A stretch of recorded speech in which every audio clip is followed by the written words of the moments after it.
Good morning and welcome to New Faculty Orientation, Day 1, Session 1. You should have all received the link. This Zoom link will suffice as your link into this room morning, afternoon, and night. I saw about 2 or 3 days ago someone clicked on the link, I'm guessing accidentally, about 2 a.m. So you were very early, and I had to check my watch to make sure I wasn't extremely late.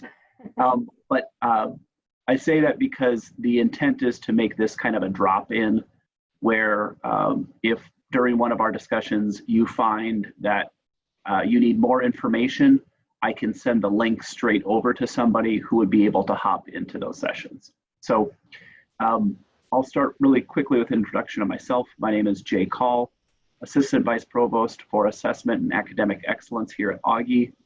We couldn't be more excited to have you here, especially at this time while we're going through a pandemic. Hopefully it ends at the calendar year. I don't have anything scheduled for 21 as far as pandemic, so I hope it confines to that schedule. I have met a number of you over Zoom. I don't think I've met even half of you in person yet, but we'll remedy that as soon as we can.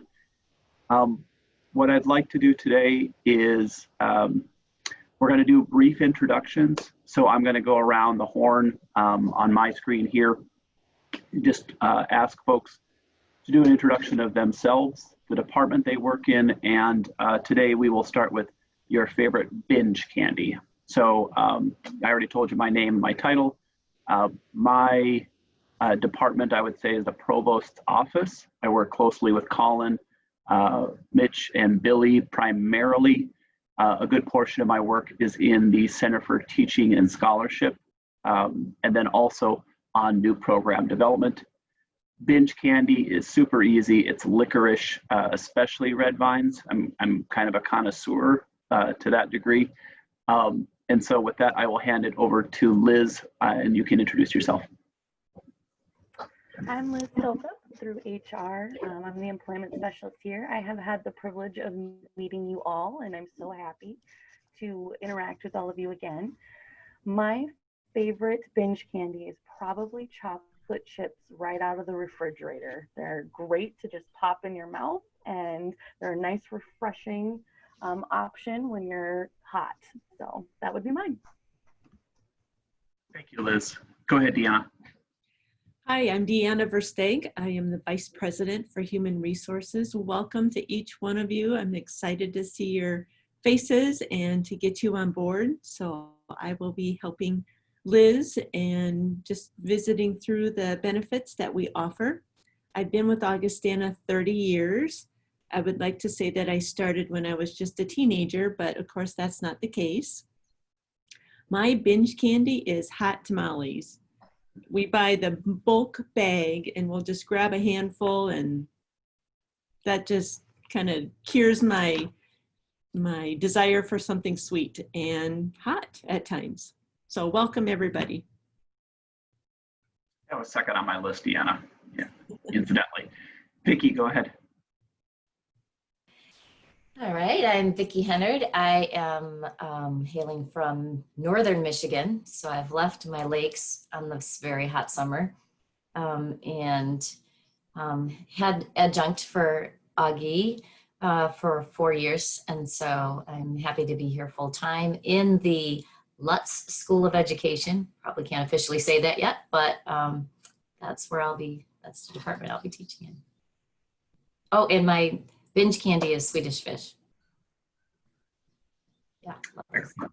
We just introduced our kids to that this summer, and they thought that there was really just one flavor, and then I found that there was like a multi-pack of lime and orange and all sorts of flavors. So it opened their whole world. So I had mentioned this to my new neighbors who gave me a welcome basket and everything. I'm like amazed here. And then they brought me a whole big basket of Swedish fish. So yeah, now I'm in trouble. yeah. Good morning, Carol. Go ahead. I'm Carol Spillum. I'm located in the business office. I'm the Associate Vice President for Finance, and I'm basically here just to listen in case you have any more financial or paycheck type questions. And Deanna and I were talking about anniversaries, and this week is actually my 25th anniversary at Augustana. And I'm kind of a plain Jane. I'll maybe go for a Hershey bar, but it better not be in the fridge or freezer because it needs to just be room temperature. That's okay. We did special darks at home. My parents just loved those, and it was easy to find, and it was really all to themselves most of the time. So, But it can't be dark. no, It no, needs to be mid, milk chocolate. Yep. I'll remember that the next time I'm at Chubby Chipmunk out in Redwood. Good morning, Tanya. You're up next. All right, hi, I am Tanya Miller. I've been teaching as an adjunct for quite a few years, teaching ASL and deaf culture classes. So I had, prior to that, been teaching full-time at Harrisburg High School. I am excited to be moving on to full-time faculty here, and so teaching ASL and interpreting all of that realm. My favorite candy is chocolate. I can keep it simple, chocolate. I get it, plain Hershey bar. That's what I had yesterday. It's the best. Or this little Snickers are be the second best. That's me. Thank you. Good morning, Ashley. You're up. Hi, I am Ashley Kane. Vicki, I'm from Milwaukee, so missing the lakes. I just moved here, missing that area. We were right next to Lake Michigan. Lake was on the drive to work and everything, and now you come here and, well, you're in town, but you'll get used to it. But I was at University of Milwaukee for 7 years and now full-time teaching ASL, working with Tanya as well. So very excited to be starting here and being here. Favorite candy, I would say this is the dark chocolate Doves. So that's dangerous. So you got to be careful. I have to keep them in a lockbox. So that way you pull out like 3 at a time and keep it good. Otherwise that is a binge for me. So. Excellent. Thank you, Ashley. Good morning, Anissa. How are you? Good morning. How are you? Good. I am Anissa Gearing, and I'm in the business administration department. I would say my binge candy is Milk Duds, with hot tamales as a very close second. Excellent. Thank you. Good morning, Kevin. You're up next. Hello, everyone. I'm Kevin Natkunda, and I'm from Uganda, located in the eastern part of Africa. And my favorite candy is, it has dark chocolate. And Kevin, you're teaching in biology, correct? Yes, I'm in the biology department. Okay. All right. It was good for me to double check. I want to remember my comprehension for later. Good morning, Marty.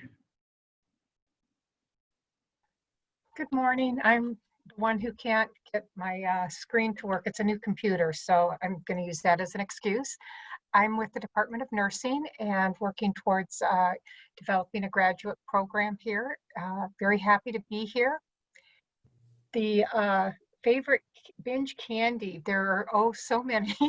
I think probably anything chocolate works well, but recently it's been chocolate chip cookies. So I don't know if that's really a candy, but there's nothing like either fresh or frozen chocolate chip cookies that are homemade. So that's about it. And I'll try to get my computer working for our next session. Thank you, Marty. I'm going to click one of the buttons that I have here to ask you to start video. It may have to do more with your preferences of what's allowed for video on your computer, but we'll see if that does anything. So I don't know if you can hear me, but yeah, there. It shows that my camera's on and my screen changes from showing my name to blank. So it's almost like it's not connecting. Do you have one of the silver HPs? Yes. On the top of the lid, there is a slide, and you may just have to slide it over. Because I know mine will do the same thing where it's black, unless I've slid it over or if I've said I don't want to broadcast video. I wonder if that's it.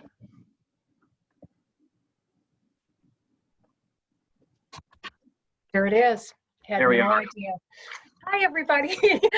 So thank you very much. Yeah. I feel better. It was on, but it was blank, so I had not seen that. Good deal. All right. Already solving a problem. It's only 8:12. Okay. I am going to turn it over to Deanna and Liz. During that time, what I'm going to be doing is I'm going to be making sure that we stay on time for our agenda. And then I'm also going to be writing down notes as far as anything that you either request from any of the presenters or just general items that I need to make sure I make available to you. So if I'm busy scribbling away, no, I am still paying attention. So, all right, Deanna and Liz, it's all yours. Wonderful. Well, welcome everyone.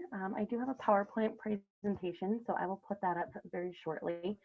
Amy Myers will be joining us shortly as well. So when she pops in, I might let her go first. So Jay, if you could keep an eye out for her. That way she can go first and then pop off. I know she's got a couple things to do. So, all right. Can everyone see the screen?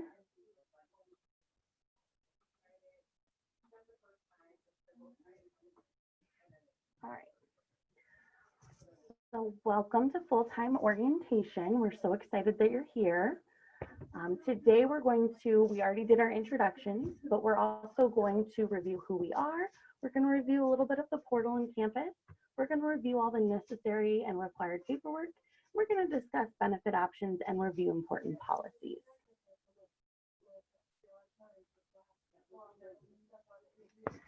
So our mission. So Augustana is inspired by Lutheran scholarly tradition. We were founded in 1860 with more than 100 different majors, minors, and pre-professional programs for undergraduates and recently new graduate programs. We serve more than 2,100 students from 42 states and 35 countries. And we have a 100-acre campus, which I was really surprised to see when you walk around. But it is quite big and beautiful. So if you have not had a chance to walk around, I encourage you to do so because it's very pretty and our green is known throughout the city. So please take a look. Some of our values here, we have 5 core ones, and those are Christian, liberal arts, excellence, community, and service. You will see those all around campus, and we do have covenant awards that take place where students are awarded based off of those. They're nominated based off of, the Christian value or the liberal arts value. So it is very nice to see students participating and being recognized for their contributions to our values here at Augustana. We are a very big community here at Augustana, and I would encourage you to be involved in what is going on around campus. A great way to do so is to go on to augie.edu/connect, and that will give you the social media handles for all of the different departments here at Augie that are connected. We have a Facebook page as well, and I would love it if you liked us on Facebook. Basically, what we do is we put our job openings up, and you can choose to share them if you would like to. If you know someone who's wanting to get a position here at Augustana, I would love if I would be able to meet them.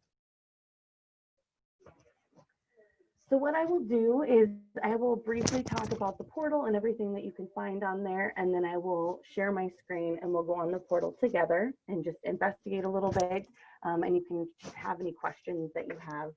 Hopefully we can get answered here. So a couple of weeks ago, I did send username and password information. Hopefully you were all able to log in to both your email and to myaugie.edu. If you have not, please let me know and we can get that sorted out.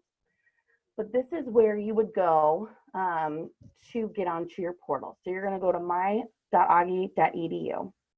There will be up in the right-hand corner a username and password login.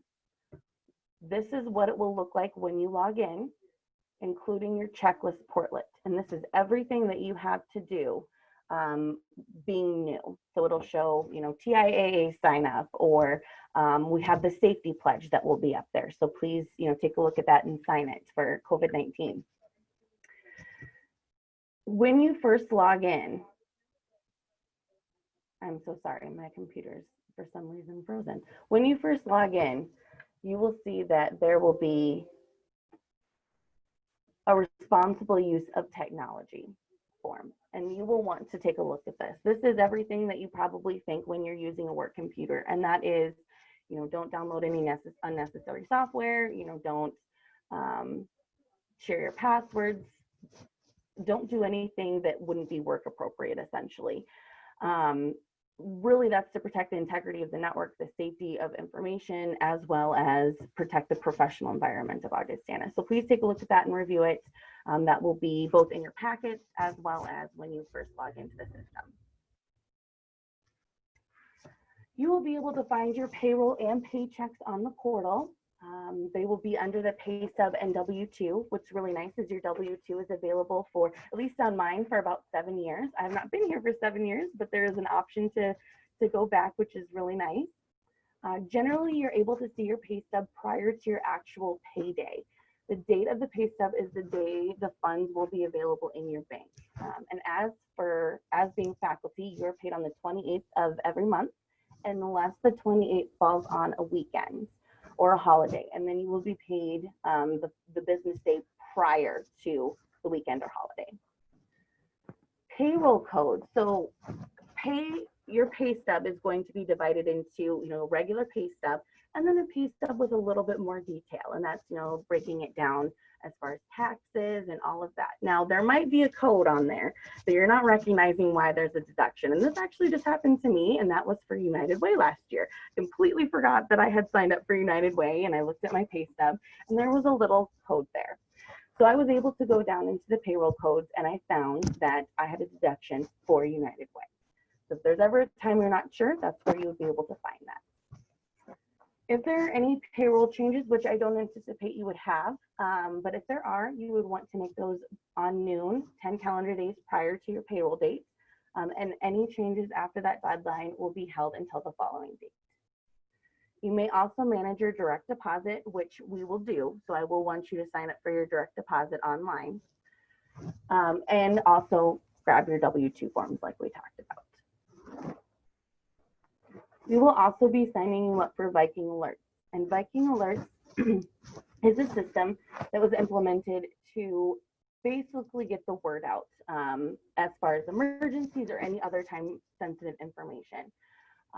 So during critical situations, they will do voicemail, text messaging, emails, just get the word out, essentially. There's also an option to add additional numbers or emails on there. So if you have anybody else that you feel needs to be in the know, please do sign them up. This would be imperative given some situations that may occur on campus, you know, extreme weather events, any violence on campus, and such.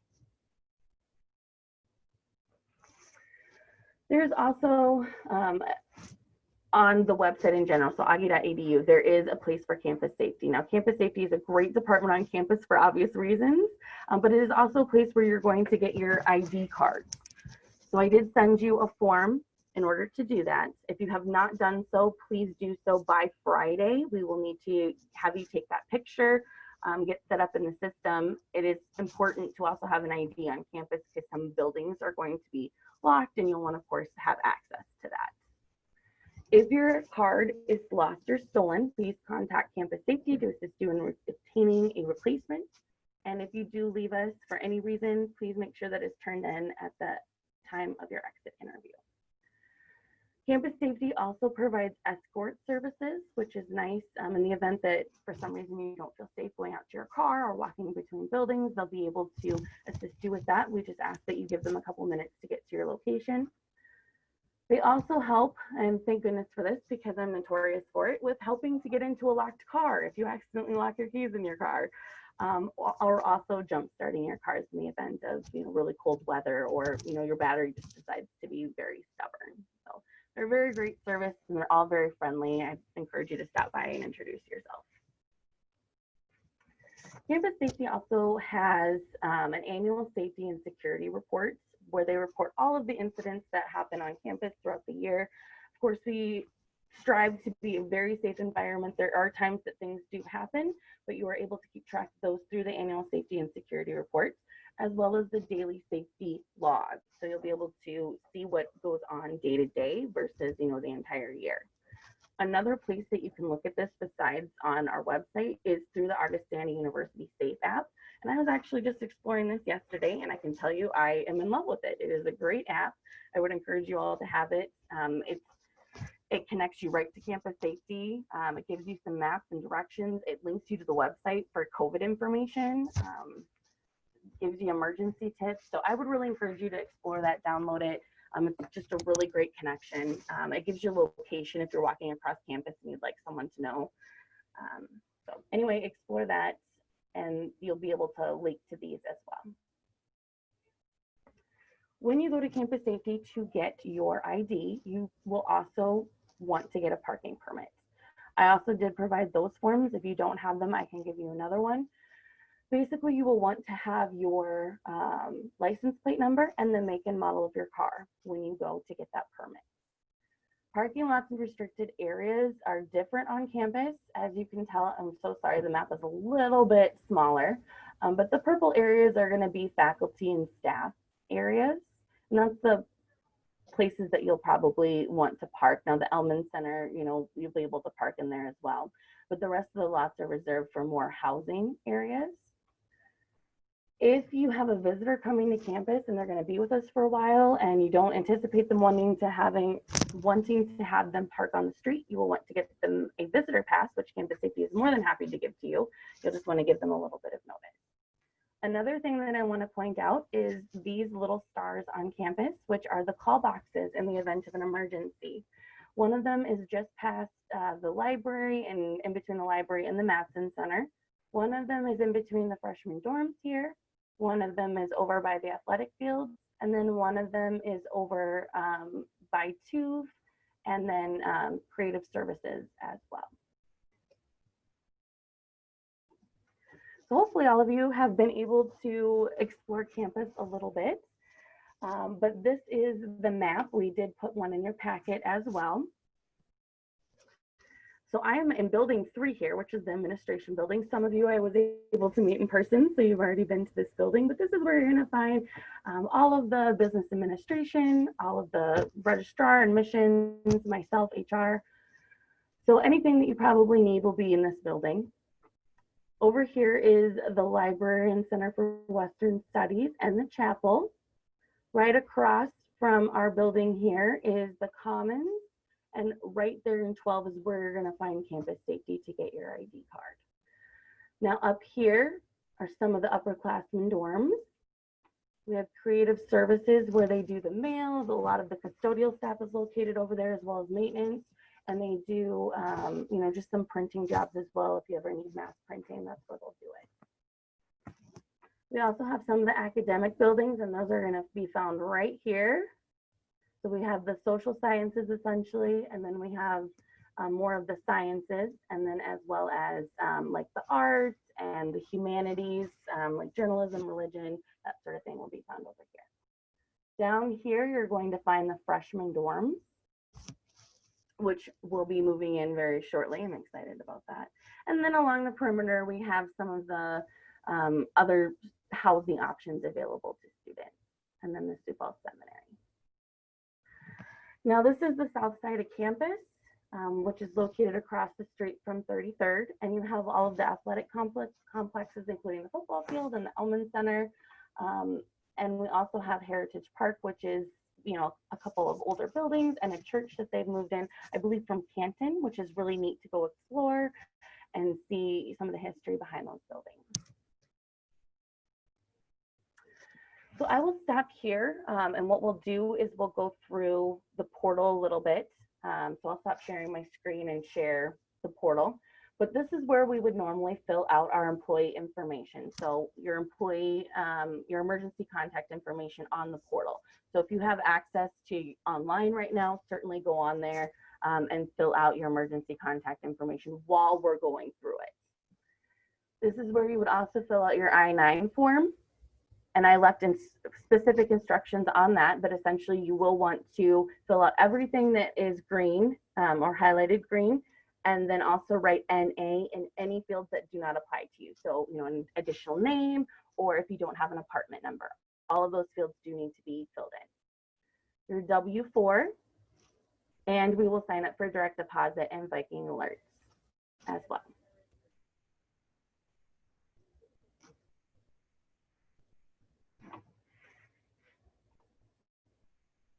Perfect.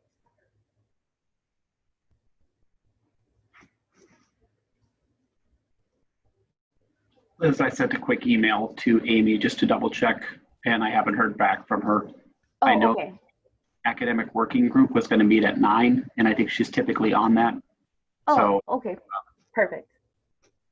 hopefully we'll hear back from her relatively soon. Sure, sure. Does anybody have any questions, or do you need anything reviewed? So it looks like Kevin's having trouble logging in. Let me connect him with the help desk real quick. And Kevin, you have your login and password and it's just not allowing you in? Yes, I can log into other sites like the Moodle, but I cannot access the account. Okay. Well, we will certainly check into that. Absolutely. All right.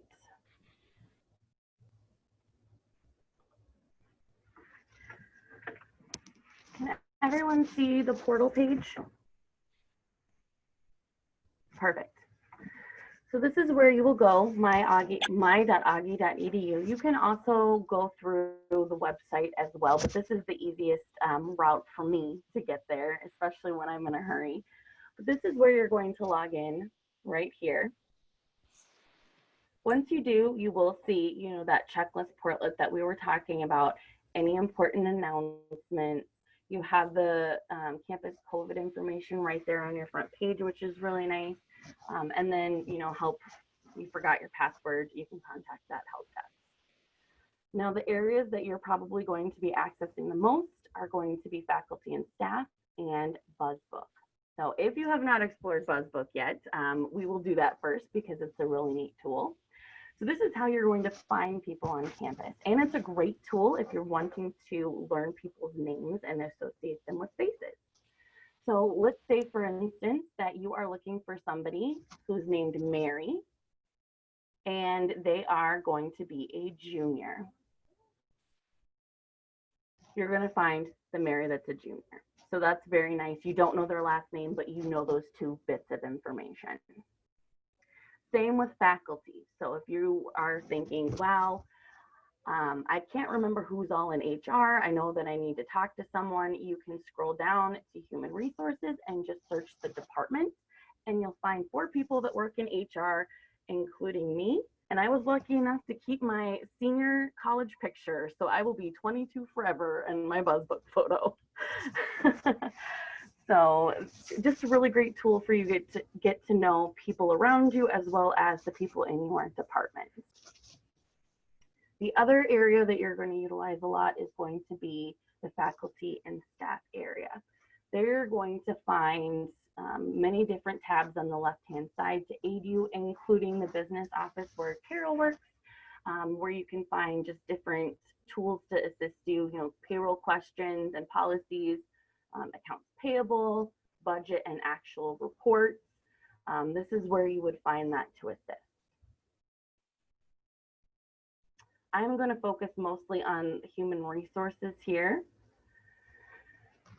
When you go into human resources initially, you're going to find all of the employment posters that are normally posted in break rooms. Now, there should be employment posters posted in your break rooms currently, but in the event that you're looking for something specific, this is where you can find they're all gathered in one place. You'll also be able to access benefit enrollment in November. Right now, it currently is not available, but it would be there on your front page. You'll also be able to sign up for emergency contact information right there, as well as your direct deposit information. So if you ever need to change your direct deposit information, you can do so from the portal. You'll also find other important information that you might need to know, as well as information on Title IX training, which we'll go over in a little bit. You can sign up for Viking alerts right there or request a parking permit online. So you don't even need to go in person, but if you're getting your ID, might as well. But if you do request it online, you'll be able to get it mailed on campus, so they'll mail it to your department. All right. So the next area that you're probably going to want to know is how to access your pay stub. Now, I'm not going to bring up the pay stub for obvious reasons because we're in my account, but you can see that you can access your W-2 information, payroll stub, and then payroll stub detail like we talked about. You're also going to see that you have instructions on how to print your pay stubs in a more professional manner with the watermark, so that if you need it for more official purposes, like maybe purchasing a house, I'm sure they'll have other steps for you to complete, but if you need to turn in your pay stub, this is how you would do that. Now down towards the bottom, you're going to find the payroll code. So if you're not sure on what that deduction means, that's what the code is. Now, in my example, there's what the United Way, and I should have guessed because it said UWay, but I wasn't sure, so I decided to look into that a little further. You're not going to have to worry about the time card portion, but if you ever would like to, and we'll go through this as well, the tuition assistance, but if you ever want more detail on the tuition assistance, you know, eligibility, some of the notices and limitations, this is where you would find that information. We'll also go through these, but some of the instances for the campus benefits, I know we reviewed this prior to you even, you know, starting and accepting the position. But you know, this is where you would find them in a little bit more detail. So, you know, your bookstore discount or, you know, use of the Nicholson Library, which, by the way, I found out you can rent games or check out games. So check that out. I was really excited about that. I didn't know that before. You'll also find information on dental insurance. So just the Delta Dental Handbook and some other plan information should you need it. If you don't find your emergency contact online, you can certainly find it here to update. This is where you're going to find lots of exciting employee discounts for working at Augustana. And a big one for me was Verizon Wireless, because you get 18%. So if any are Verizon Wireless individuals, check that out. You might be able to get a discount. But there are a couple other, like the Escape 605 rooms. I have never been to one of those, but I hear that they're fun. You scroll down to that, you'll see that you have, I believe, 10% discount if you mention Augie. So lots of different perks if you mention Augie. You'll also find information on flex spending and downloading different handouts should you need so. Different forms, so maybe you need to, you know, do a payroll deduction, or you need to apply for a leave of absence. You would go here to find those forms. Now, we are always available if you forget this or you don't remember where those are at. You can always send us an email or call us and we'll point you in the right direction and or send you the form. So please don't feel that you need to absorb all of this today and it's the end all be all. Now, in your packet, you will also have a sign form to say, I have read the handbook. This is where you would find those handbooks. So you will want to read the full-time faculty employment policies and procedures, and you will want to return that to us. Please by Friday if you can, but I know that the handbook is longer, so we know that you're busy. So if you need additional time, just let me know, and I will let Natalie know as well. So this would be in addition to the app that I discussed, or campus safety in general, and this is going to be safety plans and training, and I really highly encourage you to look at this. This would be different tips, the emergency plan for the entire campus in, you know, certain scenarios, you know, tips on securing the area, unsecuring an area, contacting authorities, what to report if you have something to report, and then just different bloodborne pathogen training or other training here. And then some other policies. So we'll go over the pet policy here, or maybe you're driving golf carts around, which I would be highly jealous of because that sounds fun. You would be able to sign the training acknowledgement and also get some training on This is where you'll find some health insurance information, should you need it. A big one is finding, a physician that would be in your network, should you choose to sign up, and this will tell you how to do that, finding a doctor and, finding prescriptions, different eligibility for open enrollment, and then just some of those plan documents. We'll go through holidays in a little bit as well, but this is where you will find the holiday schedule for this coming year. As you can see, most of them are the same. So you're going to have, Thanksgiving, the same 3 days. Christmas, they are granting an additional day or a couple days here, and then as well as New Year's. Now, a big thing to remember is Labor Day this year is not being observed. It's a float holiday. So it will be used, if when you work that day, you can use that holiday for another time. You'll also find information for life and accidental death and dismemberment insurance, long-term disability, those payroll codes, and then payroll dates here. So for you being faculty, this is where you'll find your payroll dates. Just some related links for your convenience. Information on the retirement plan, which we'll go through in a little bit. Signing up for Viking Alerts here. Wellness, this is where Amy would come in, and if she's here right now, we will talk about this, but this is where she puts all of her events, as well as some interesting recipes, which I have yet to try, but they look absolutely delicious. So I would get involved in that, and any screenings that might be coming up and programming. This is where you would enroll in benefits should the time come in November. It will be open and you'll be able to select your information. And this is just for your benefit here. If you have questions, it's telling you who to contact, which is really nice. So Kevin, we will want to, you can contact me, I'll write it down, but you would also want to contact the help desk if you were having issues because of the email and portal access aspect. Any questions at all?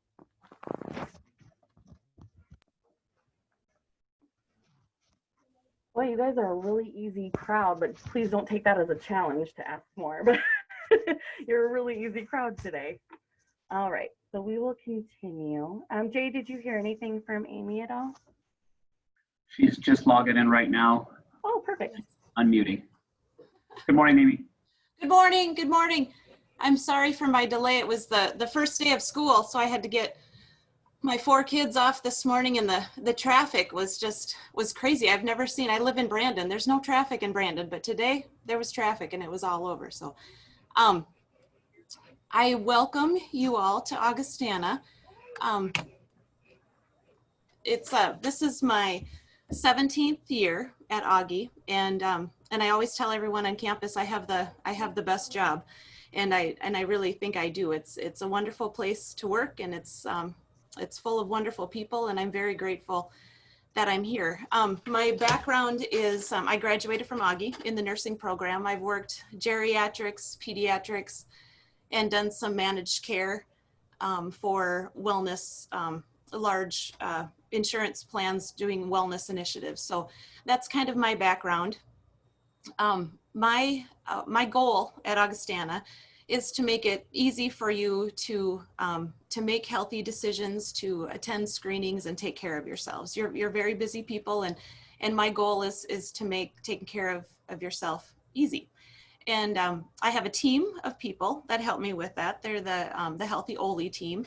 And the Healthy Oli team is comprised of 5 other individuals who work with me to plan activities. And we plan a lot of wellness initiatives and have a lot of fun doing it. I welcome any of you to join if you're interested. We're always looking for new members, and I encourage you to attend. We only meet monthly, so it's not a huge time commitment. Mainly what I need and enjoy is hearing people's ideas. I appreciate everybody's input and enjoy the creativity that comes out of that. Speaking of creativity, this year our wellness programming will look different because of the pandemic. We're going to switch things up a little bit, but today I'll talk a little bit about what we've done in the past And this year things may or may not look quite the same, but we'll still try to offer wellness programming and screening and other activities to promote health. One of our biggest events is coming up next month, and it's super important. It's our flu shot event. And this year, in years past, we've had our flu shots and our cholesterol screening activities all together. This year, we're going to separate those, and the flu shot event will be offered on September 22nd and 24th, and all of you will get email about that. And in the emails will be opportunities to sign up for a flu shot appointment.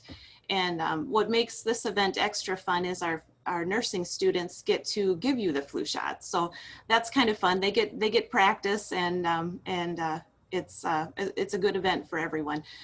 Because of the pandemic, of course, getting your flu vaccine is especially important. So if you, for some reason, can't make the flu shot event on campus, then get your flu shot somewhere.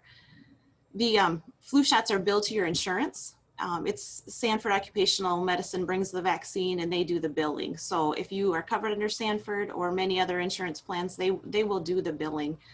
They don't bill Avera, but they'll bill many other health insurance plans. In October will be our biometric screening. So that will be the cholesterol test, blood sugar test, and you'll also see that in your email. You'll have an opportunity to sign up for that event, and that's free for all employees. And it's a nice event. They'll tell you, things you need to work on. You'll get to meet with a technician there that will tell you about your health results and give you further information. The Lunch and Learns, in the past, we've had several Lunch and Learn opportunities to share health information. This year, that'll look a little bit different. We might offer virtual sessions. We'll have to, like I said, get a little creative with that. Ergonomic sessions are offered too. If you find that your setup, sometimes, you inherit an office from someone who might be 12 inches taller than you. Well, the desk and the chair might not fit right, and you might need some adjusting. So if you find that your office setup isn't fitting you, let me know, and I can stop by and, oh, there's quite a glare here. I can stop by and help you with setting your office space up so that it works well for you. We don't want you getting any, headaches or backaches or carpal tunnel issues. We'll work with you to get you the right equipment and the right setup for your office space. Screening, that's another big part of the wellness initiative on campus. Throughout the year, in past years, we've offered various screenings. Cardiovascular screening is usually offered in the spring. Mammograms on campus. We have a mobile mammogram truck from Sanford that parks in the Solberg parking lot and offers mammograms. We also in the past have had a hearing screening. That's fun, and you can bring your spouse. That's always one of my favorite activities because the couples will argue with each other while they're waiting, or after they've had their tests. They're like, "See, I told you you could hear me. You just weren't listening." So that's always fun to watch. That one of my favorite events of the year. The cardiovascular screening, mammograms, hearing screenings. In the past, we've also had skin screenings too. A dermatologist would come on campus and do an initial skin check. And that's something we don't do every year, but we do that often.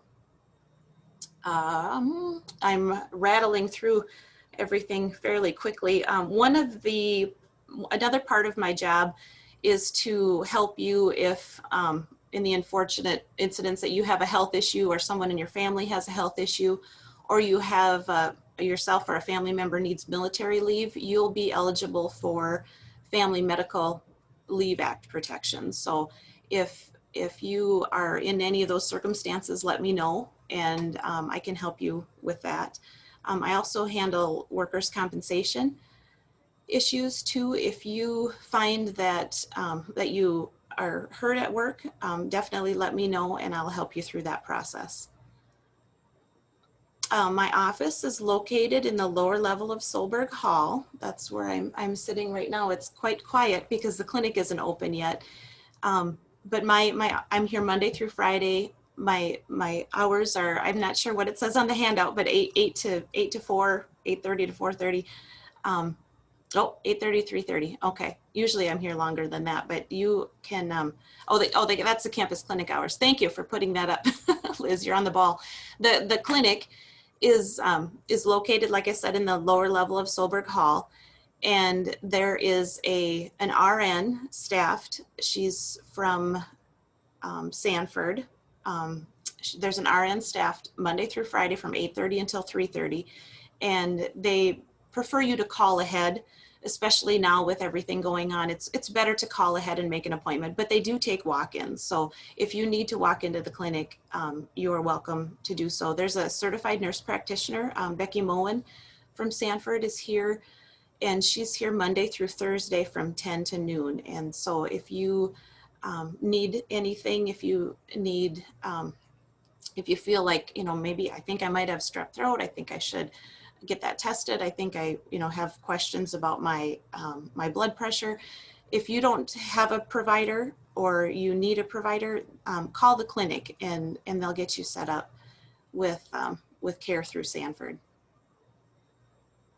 Much of my work over the summer and now deals with, of course, the coronavirus and protection too. And so if you find that you need, if you have any questions or anything comes up, feel free to give me a call. That's the bulk of what I've been doing lately. And I want you all to feel like you're safe and you're protected.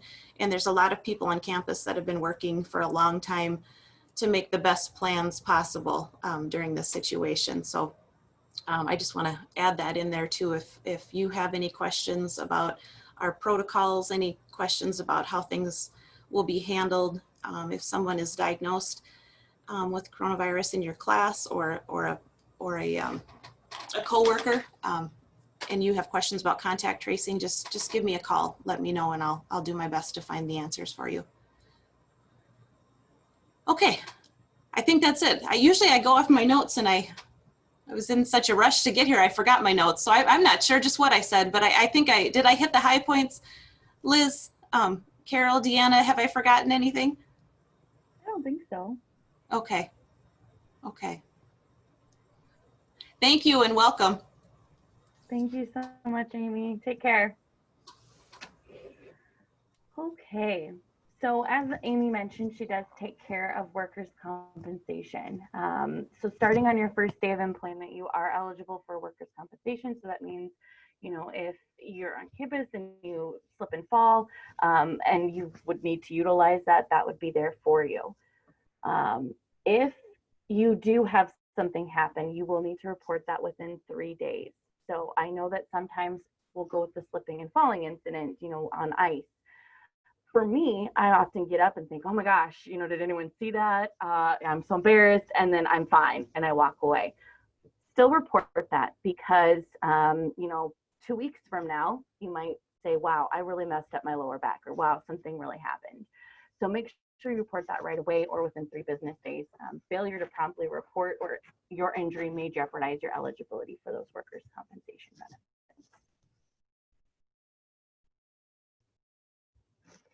So in your packets, you will also find a handout for AFLAC. And AFLAC is a supplemental program. It's not affiliated with Augustana, but it would be there for you as a supplemental insurance for you. So let's say you're in the hospital and you have to stay a week. Your insurance is going to cover your hospital stay. What it won't cover is the incidents that might happen. Maybe you lost income from your job, or your groceries for some reason. This would be something to supplement that insurance to help you in those events where your medical expenses aren't covered by, or your other expenses aren't covered by your medical insurance. So if you are interested in signing up, there is a contact on the bottom of the page for AFLAC. So please look into that. If you have questions or concerns, please contact HR. We'll be more than happy to put you in contact with Melissa if for some reason you do lose that information. So in our discussions while you were interviewing, we talked about retirement and TIAA. This is a program where you are, it's mandatory sign up here, and it stands for Teachers Annuity Association. It is a mandatory enrollment, like I said, 23-month vesting period. So if you leave us at month 18 for whatever reason, you will not see Augustana's contributions, but we'll still see your contributions.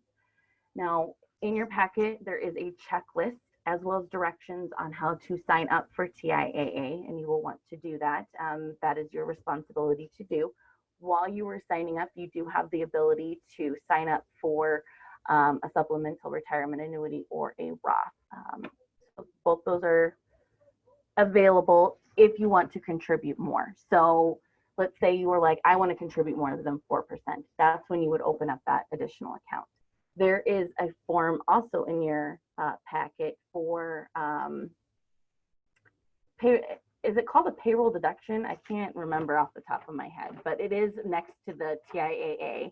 And most people think that, you know, they're signing, or it's a salary reduction agreement. That is for the supplemental account. So if you're wanting to do more, then you'll fill out that form and turn it in. If you do not want to do more, you do not have to turn that form in. So keep that in mind.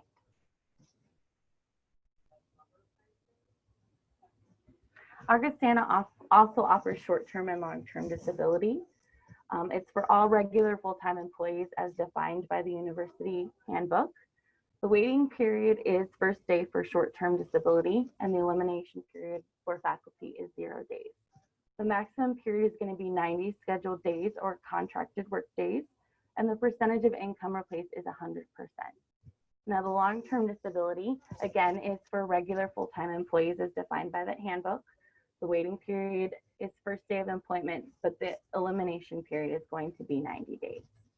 The maximum period is going to be the normal Social Security retirement age, and self-reported illness injury has a 24-month benefit duration. 60% of your pre-disability earnings would be what the income replaced is, and the maximum monthly benefit would be $11,000. So for you, full-time would be the 6/7 contract.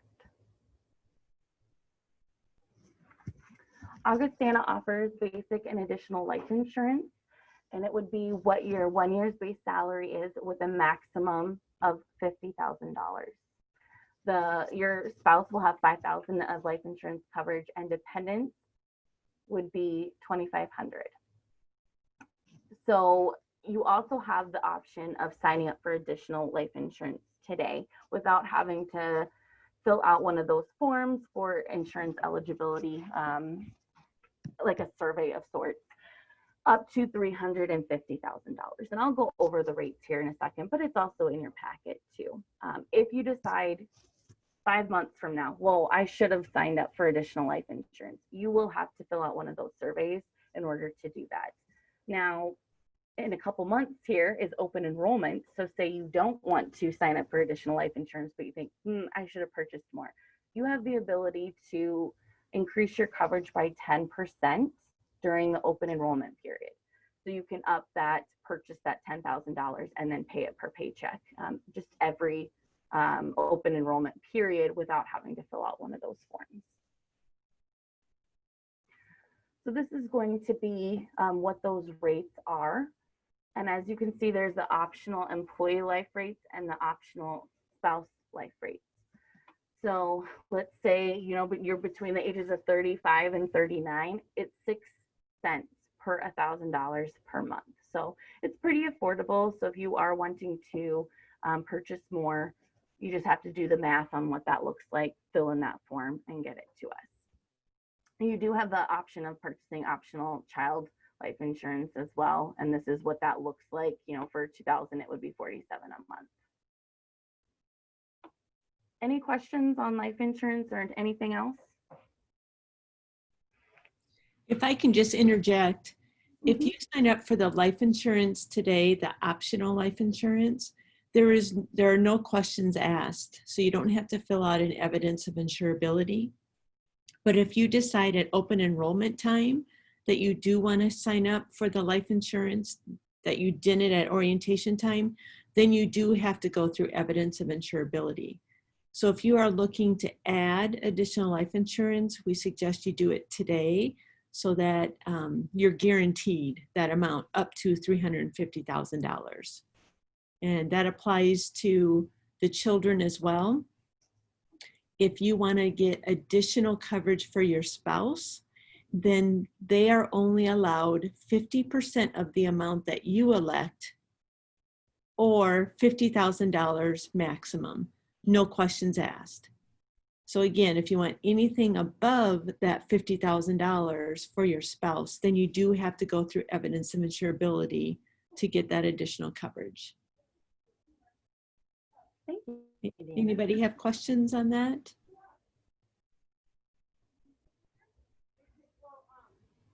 Perfect.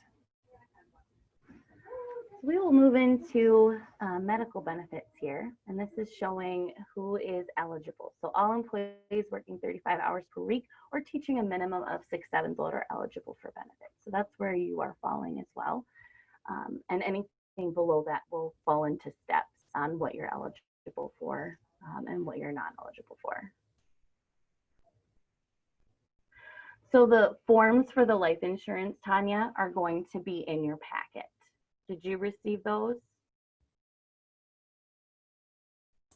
No, it doesn't seem that I did. Okay, I can get you those forms. Hold on just a second. These, that's what I got. Yeah, if you'd get me those, that'd be great. Perfect. So we will go through the medical plan today. We'll go through the health savings account.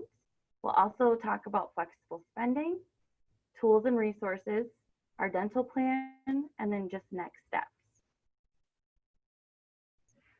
So we have 2 network options. That will be the True Network. This is a narrow network, which is limited to Stanford Health providers. There's no coverage for out-of-network providers. Our Signature Network is a broader network, which includes some providers outside of the Stanford Health system. This plan includes a reduced benefit for services received by an out-of-network provider. So you'll always want to find a participating provider at stanfordhealthplan.com or verify participation status prior to each visit. So our insurance as a whole is through Stanford, but you have options of a narrower network or a broader network where you might be able to see some physicians in the network that aren't particularly Stanford. So some of the highlights for the True Network is that it consists of over 2,200 Stanford Health providers. Members can see any Stanford provider, but will have no coverage if an out-of-network provider is utilized.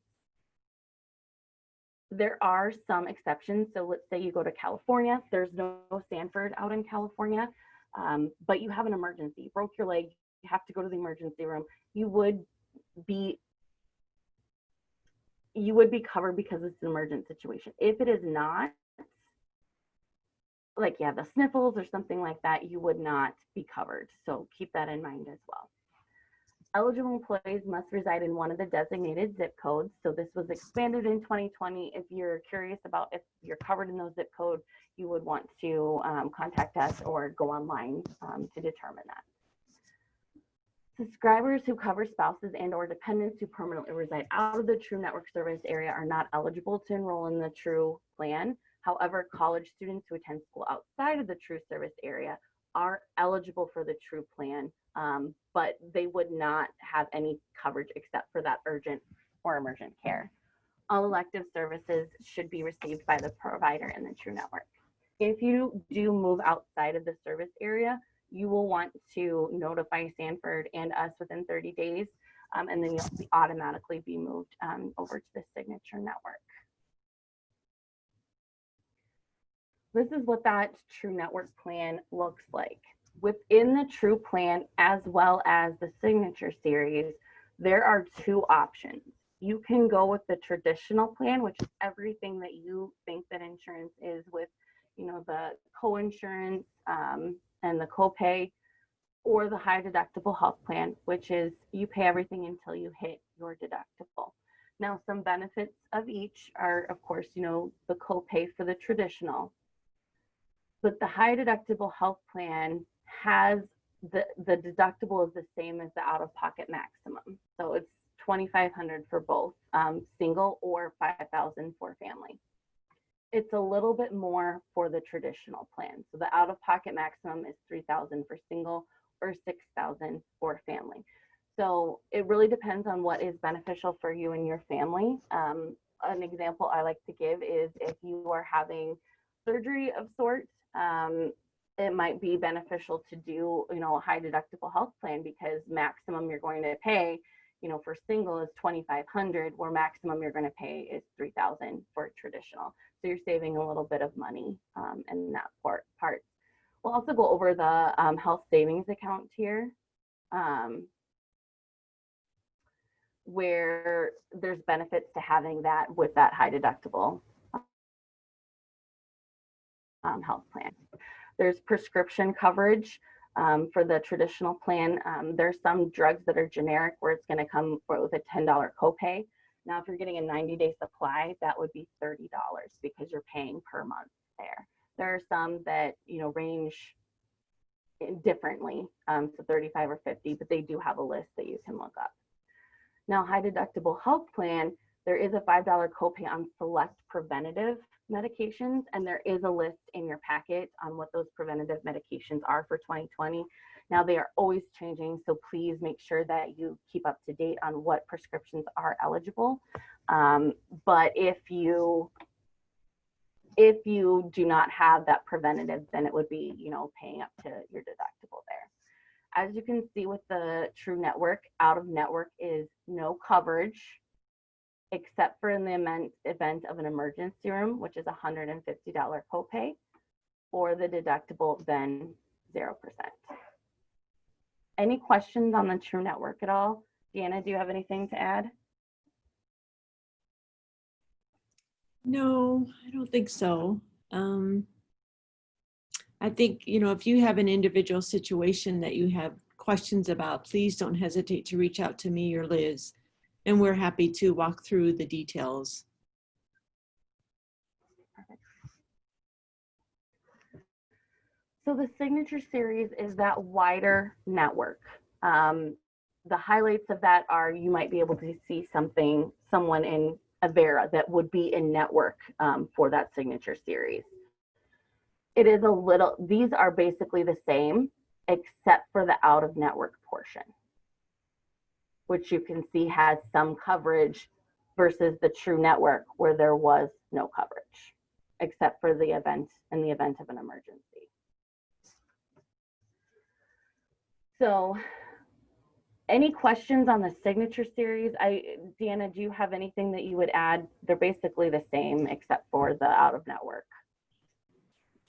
Again, the Signature Series is a broader network like Vance Thompson Vision or Orthopedic Institute, if you want more choices in your services that you're looking for. Under both plans, if you go to a doctor and you have a condition that we cannot service here in Sioux Falls, and that doctor wants to refer you to University of Minnesota or to Rochester, as long as that physician is referring you, then the benefits continue. But if you choose to go and get a second opinion or think, I'm going to go to Rochester and see what they say, that's when the plans do not cover those services. So you have to get that pre-authorization to go. The physicians change all the time. So we encourage you to stay in contact with that office when you make appointments to, is that doctor still in the network? Or, because we don't want you to find out afterwards that the benefit isn't covered. So did you have a question? I do. So in the Signature Series, if I have my children are still in Michigan, I could have them on the plan, correct? That was the big difference for me. Yes, that is correct. And with the Signature Series, there are other networks that you can tap into. And Sanford has those networks available on their website so that you can see which physicians fall under that network. Okay, great. Any other questions? This is Tanya. What is the first date where you become eligible as full-time? For the health plan, you're eligible today. So that's why it's important for you to turn in the paperwork within the next 2 days so we can get your ID card ordered, and hopefully you don't have to use it, but we just want to make sure you've got that proof of coverage. Sure. Yeah, as a clarifying question, that's the same for the insurance as well, as far as the accidental today and tomorrow? Yes, yes, Okay. all your benefits, you know, they all start today. And so as soon as we get the paperwork in, then we've got you covered and you're in the system. Even workers' comp, you know, if you would trip and fall today and for some reason, knocking on wood, if you had to go to the emergency room, you know, we would have nothing in the records of as far as what coverage you have. And we can always follow up with that, but it's just very important that the benefits get in place while you're working with these other pieces, being a new employee. Benefits really need to be a top priority on your list, please. And this is Tanya again. So we covered that. We're covered today. If we need to make any changes during open enrollment, can that be done? During open enrollment, you can make changes. Between now and open enrollment, you can only make a change if there is a qualifying event, which includes marriage, divorce, death, birth of a child, or change in employment. Okay, great. Thank you. Anyone else?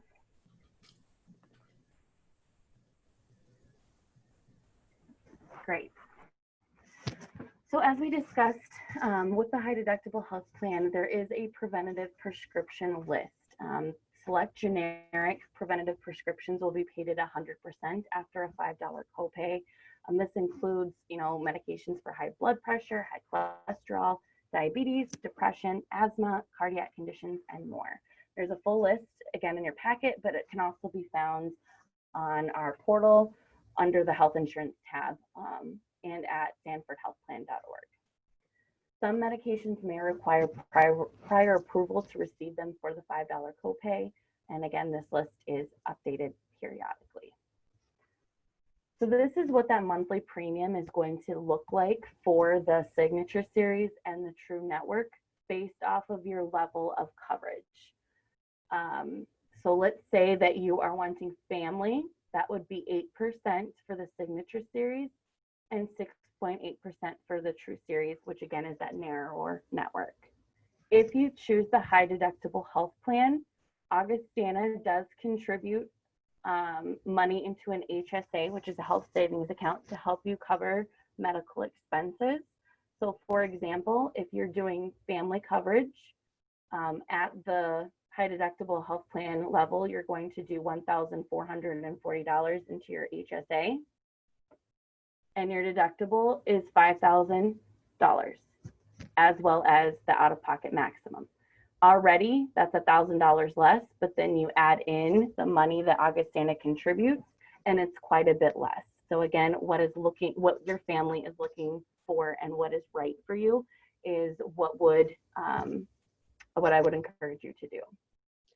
But do know that that amount being contributed to your HSA plan is prorated. So with you starting today, that full $1,440 won't be put in your account because we're halfway through the year. But starting January 1st, if you're still in that plan, we will put 60% of that amount in your HSA. And then in August, we'll put the remaining 40% in. Any questions on the premiums at all? Maybe one more thing to note too, that if you should go on sabbatical or if you're on some kind of a reduced salary leave, the premium for the health insurance is grossed up to the maximum amount. So even though your salary will be reduced, your deduction for your health insurance will remain the same as though you're full-time. Another thing to note that Deanna and I just discussed too is if you're being paid through the year for just the 9 months, you're getting your paycheck for 9 months, the premium will be higher to cover for the amount in the summer. But if you're getting paid for, through 12 months, then it would be the amount that's on the screen. And I should also note too that your first payroll check will be September 28th because you're actually starting after our payroll cutoff. So you will get your first payroll check in September. Now, if you prefer to get paid over 9 months or 12 months, you do need to notify Carol Spillum. So she needs to know what preference you have. So if you can think of it or add to your list, if you could email Carol Spillum to say, I want to be paid over 9 months, I want to be paid over 12 months. She would appreciate that. Anything to add there, Carol? Just I'm totally available if there are any questions about that and how that works with your deductions and your taxes and all of that.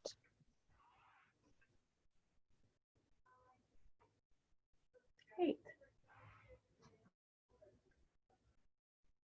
All right, so we are going to discuss the difference between health savings accounts versus flex spending accounts. So a health savings account is if you enroll in a high deductible health plan. You might be eligible, and we'll go over eligibility for those high deductible or health savings accounts here in a little bit, but you might be eligible to open up one of those. The IRS does set limits annually on how much money that you can put into an HSA. In 2020, you can deposit $3,550 if you elect single coverage and $7,100 for all other tiers. If you are age 55 or older, you can contribute an additional $1,000 into your HSA on an annual basis. This maximum includes both employer and employee contributions. You will receive a debit card and will need to accept the terms and conditions. And then also you have in your packet an outline of the health savings account in a little booklet form. I would highly encourage you to review that as well. That shows some of the perks and benefits of having an HSA. So some of those highlights, funds do roll over from year to year versus a flex spending account. Flex spending accounts is, a lose it or use it or lose it. Oh my gosh, my words today. They will continue to grow. So a lot of people do use this as a supplemental account sort of for retirement. They can save money. And then by the time they're 65, if you're using it for medical expenses, there are no taxes. But if you do take out the money after age 65, all at once, you are subject to income tax. But it is a good way to continue to grow money for retirement age to use on medical expenses. There is a triple tax savings, so you contribute to them on a pre-tax or tax deductible basis. Your savings grow free of taxes over time, and you can make tax-free withdrawals to cover qualified medical expenses. In addition, contributions you make to your HSA on a pre-tax basis avoid Social Security and medical taxes. Contributions can be reduced, increased, or terminated at any time, and distributions are tax-free if used for eligible expenses, subject to income tax and a 20% penalty if used for non-eligible expenses. There are eligibility rules for an HSA. You have to be enrolled in a high deductible health plan that is qualified. You cannot be enrolled in another plan that's not a high deductible health plan. You cannot be enrolled in Medicare, including Part A or TRICARE. You cannot be claimed as a dependent on someone else's tax return, and neither you nor your spouse can be enrolled in a medical flex spending account.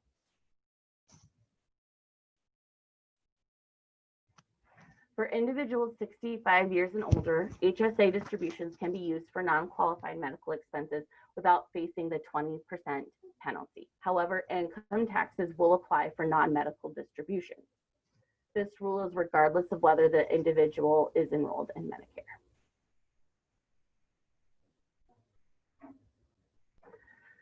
I always say whenever you're using one of these savings accounts for medical expenses that you should always keep track of it. Record keeping is key. This is in case you're audited by the IRS. You will want to keep your receipts, keep records of what you're using those funds for.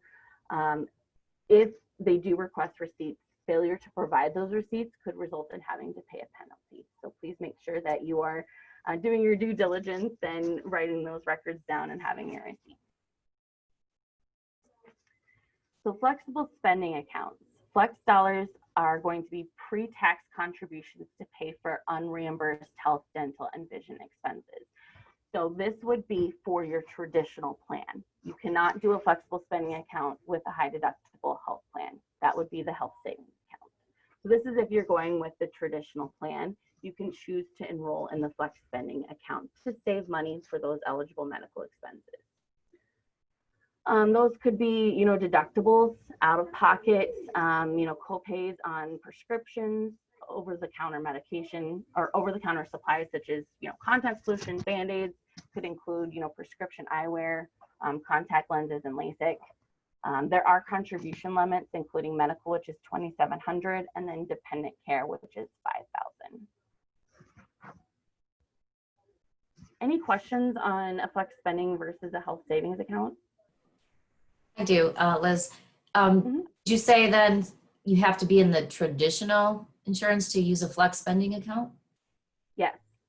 Okay. And those, remember, the flex spending account does not roll over year to year. So once it gets towards the end of the year, you're going to want to use what you have contributed. And a lot of people use that for vision insurance or, different bills. Just make sure that they're eligible expenses that you're using that for. And if you are in the flexible spending account, the deductions that you signed up for will end in December, but you have until the middle of March to spend those funds yet. So there's a little bit of a crossover on January 1st. So if you sign up for it again next year, you want to use your old funds first by March, and then your new funds are available right after that. Tanya, did you have a question? Yeah, I do. And maybe I just missed it, but did you say that there was a limit for the HSA amount for that contribution? Yes, we'll go back here. There is a limit. If you're single, it would be $3,550. But if you elect any other tier, it would be $7,100.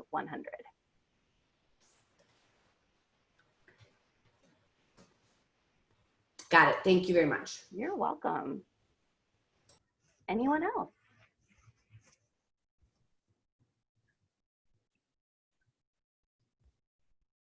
Great. So we're going to go through the tools and resources that are available to you through these health plans. So of course we have the My Sanford Health Plan tool that's available online. This will help you view your benefits online, track your medical claims, view deductibles and co-pays, view explanation of benefits, and then also check pharmacy benefits, and then just the World Doc portal that's available on sanfordhealthplan.org, where you can locate a participating physician.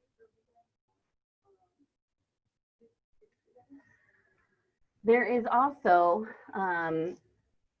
Sanford Advantage, which is, or actually when you enroll in your new medical plan, if you choose to go with us, Sanford will roll out what they call the new member welcome program, and they'll be sending you lots of different things. So this includes, your ID card, helping you choose a provider, discover options for care, asking you to maybe download the My Sanford Plan app on your phone, so for easier access.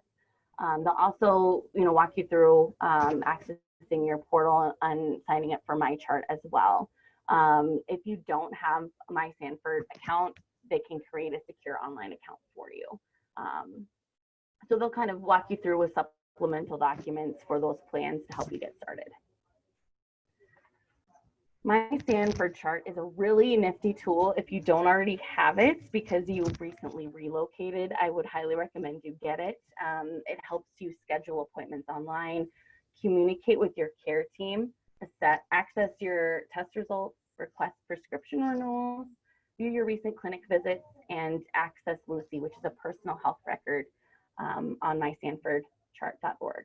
So a really nice tool is if you go to the doctor and you have a test done, some of those tests are available to you before your doctor even gets back into the room. So if you go get tested for influenza, strep throat, sometimes before the doctor gets back to you, you'll know whether you're positive or not. So it's really nice to have access to those tools. You can also, as it says on here, access your notes to your visits. So if for some reason you need a doctor's note and you forgot to have one printed, you can view those online as well. You can also request an e-visit or a video visit online. Under the traditional plan, those visits are paid at 100%. But if you do the under the high deductible, they would cost $40, $49 until your deductible is met, and then they would be covered at 100% because, again, you pay everything until you hit that deductible. Sanford also has Sanford Advantage discount cards. It is something that you're enrolled in automatically once you sign up for one of our plans, and you would be sent a card in the mail, as well as any other dependents or anybody else on the plan. Participating providers would be dental providers, hearing providers, vision, and then weight loss programs. Basically, it's just discounts to help you. So vision insurance.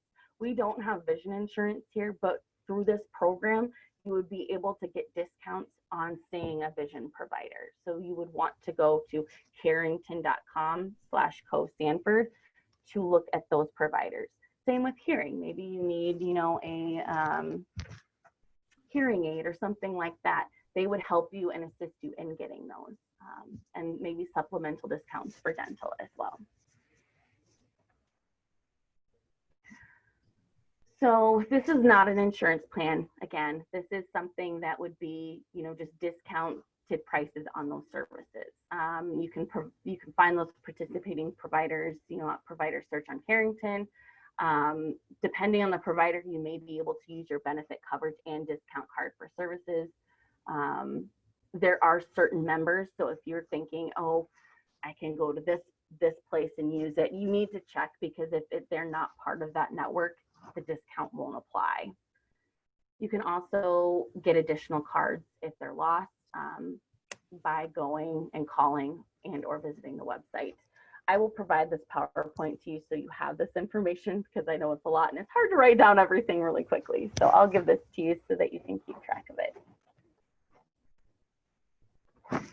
So now we will talk about voluntary dental benefits.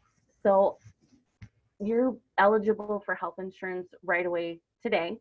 Dental insurance is the first full day of the first full month of employment. So if you choose to sign up for dental benefits, it would start next month. So preventative services are going to be at 0%. So that includes exams, cleanings, x-rays. But as you can see, most of everything else, so like routine and restorative services, so your crowns, your cavities, anything that you need done would be at that 50% co-insurance, so fillings and simple extractions. Annual maximum is $1,000 per participant. And orthodontic care is 50%, lifetime maximum is $1,000, deductible waived. Now the monthly premium is in a tiered option. So employee only $51.80 per month, and all the way down to family, which is $135.50 per month. So this is a little bit more in detail, which was sent to you, so you could look at. So if you don't have it, I can send this to you as well. But it just goes more into detail. So what that preventative care looks like, the 2 exams per year, the x-rays, that 2 per year under 19, everything in these categories. So your extractions, again, your oral surgery, payable at 50%. Major services, so like prosthetics, fixed bridges, partial complete dentures, that's payable at 50%. Now, some added benefits that they just started in July are going to be periodontal maintenance. So some people are eligible for additional services. So reducing gum disease is something that they're focusing on. They might be eligible to receive fluoride treatment if they think you're at risk, or or additional cleaning. So when you go to your appointment, your dentist might ask you certain questions because they might say that you're eligible for this program. So be aware of that they might be asking you some questions, and it's because of this program, because they're trying to get ahead of any foreseeable risks that you might have, which is really nice because I certainly enjoy maintenance as well. They also offer a fitness center reimbursement, Sanford does. So if you want to go to a gym and work out, which is really great, you can do that. And it would be $20 for you to get reimbursed. You would go to NIHCArewards.org and click first time enrollment and get the process started. So when you sign up, in order to get reimbursed, it'll be a direct deposit. So they will want you to have a check and your banking information available so that they can take that down to deposit that into the account. There's a monthly maximum reimbursement of $40 per household, which includes that insured employee and spouse. Now this is if you take our insurance as well as the Sanford Advantage. Those are only eligible for people that are on the Sanford plan.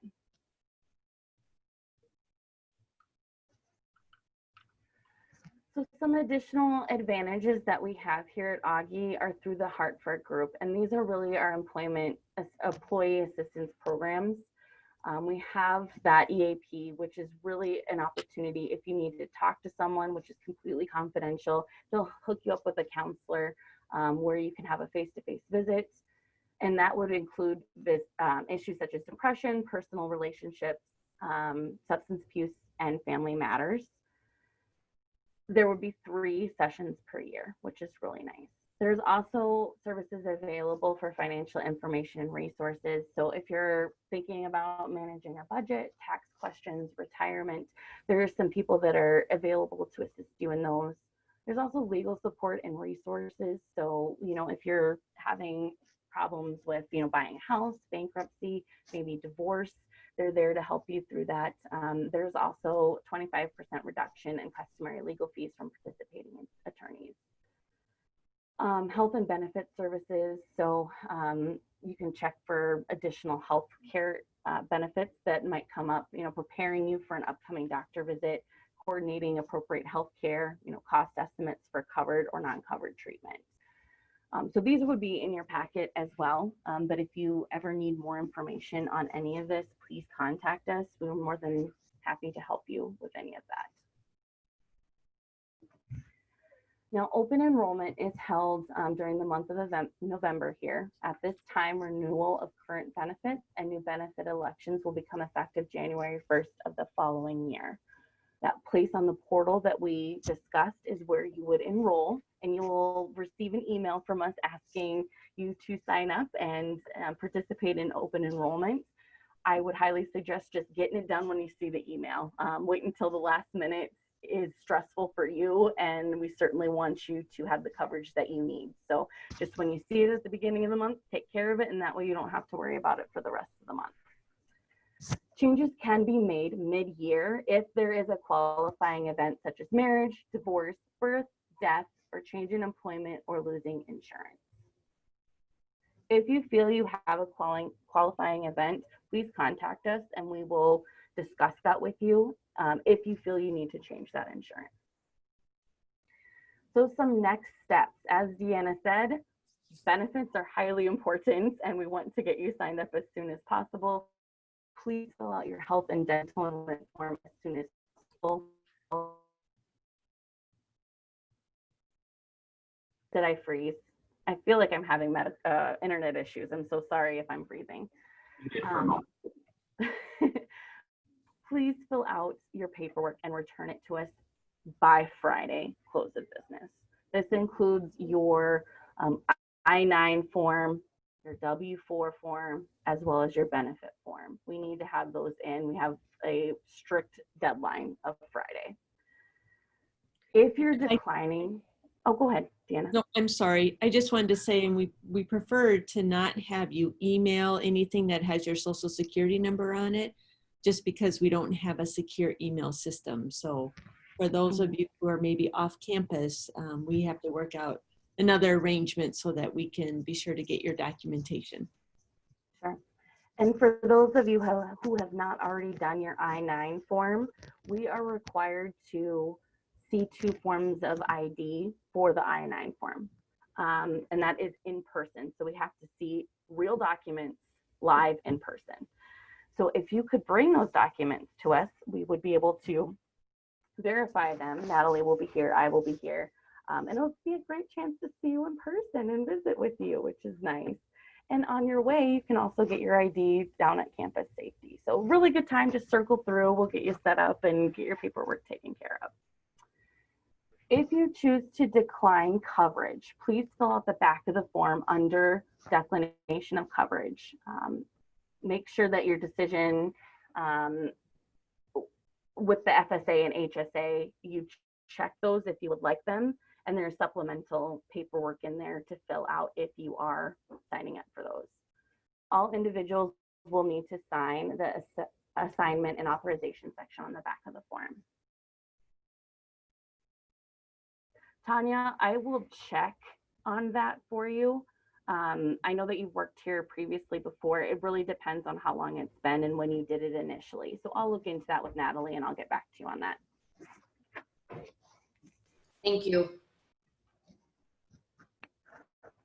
All right, so now we are going to discuss different on-the-job essentials. So reviewing policies, Title IX, your employment file, what Viking Bowls is, recreational services, diversity advocate, and upcoming events. So a big one here in Augustana is chapel. And this year they're actually moving it to Tuesdays and Thursdays at 10 a.m. This is a time where individuals, departments, classes are not held. So 10 o'clock basically is no meetings, no classes. And this is to give everybody the opportunity to attend chapel. It is a really great community experience. It's nice to hear, the different discussions as well as senior speakers when they do come in and give their sermons. So I would encourage you to do that. Now in the spring, that they did have a campus blog. I don't know if they'll be continuing that this coming year. And they were also doing Facebook streams. Again, I'm not sure if they'll continue that, but they are really good to check out should you need to. Tuition assistance. So we discussed this prior to you accepting your offer as well. So tuition assistance is a big perk of Augustana. You right away are eligible for 90% coverage. Your spouse or children, it depends on how long you've been here. So the first year, 25%. By the 4th year, it's 90% tuition. So right at the same level that you're at.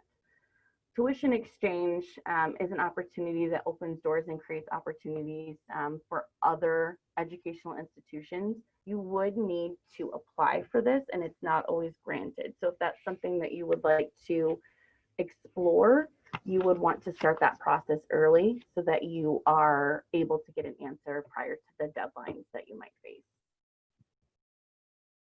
You can always contact us for additional information. There is quite a list of a policy for this. So you can find that online or contact Deanna or Natalie or myself, and we will be able to walk you through the process. Dining services. So over in the Commons, we have upstairs where the students eat. It's more of that cafeteria style where you can go in. You can purchase meal blocks with Sodexo, who's the provider, at a discount where you can go in and eat. Now, I'm biased. I love the food here, and I would recommend it, but maybe you don't feel like eating here. In that case, you can go down to the Huddle. They do have snacks, Snickers bars, different things that you can get. They also have sandwiches, so much like a Subway style line where you can get sandwiches, soup. There's also a grill too. So if you're feeling that you want a hamburger or something, they can do that. If you're more of a coffee person, which I'm just starting to be, surprisingly, there's a coffee shop located in the Severson Lounge. The dining service also accommodates catering needs, including baked goods for all occasions. So you can certainly contact the dining services should you need that.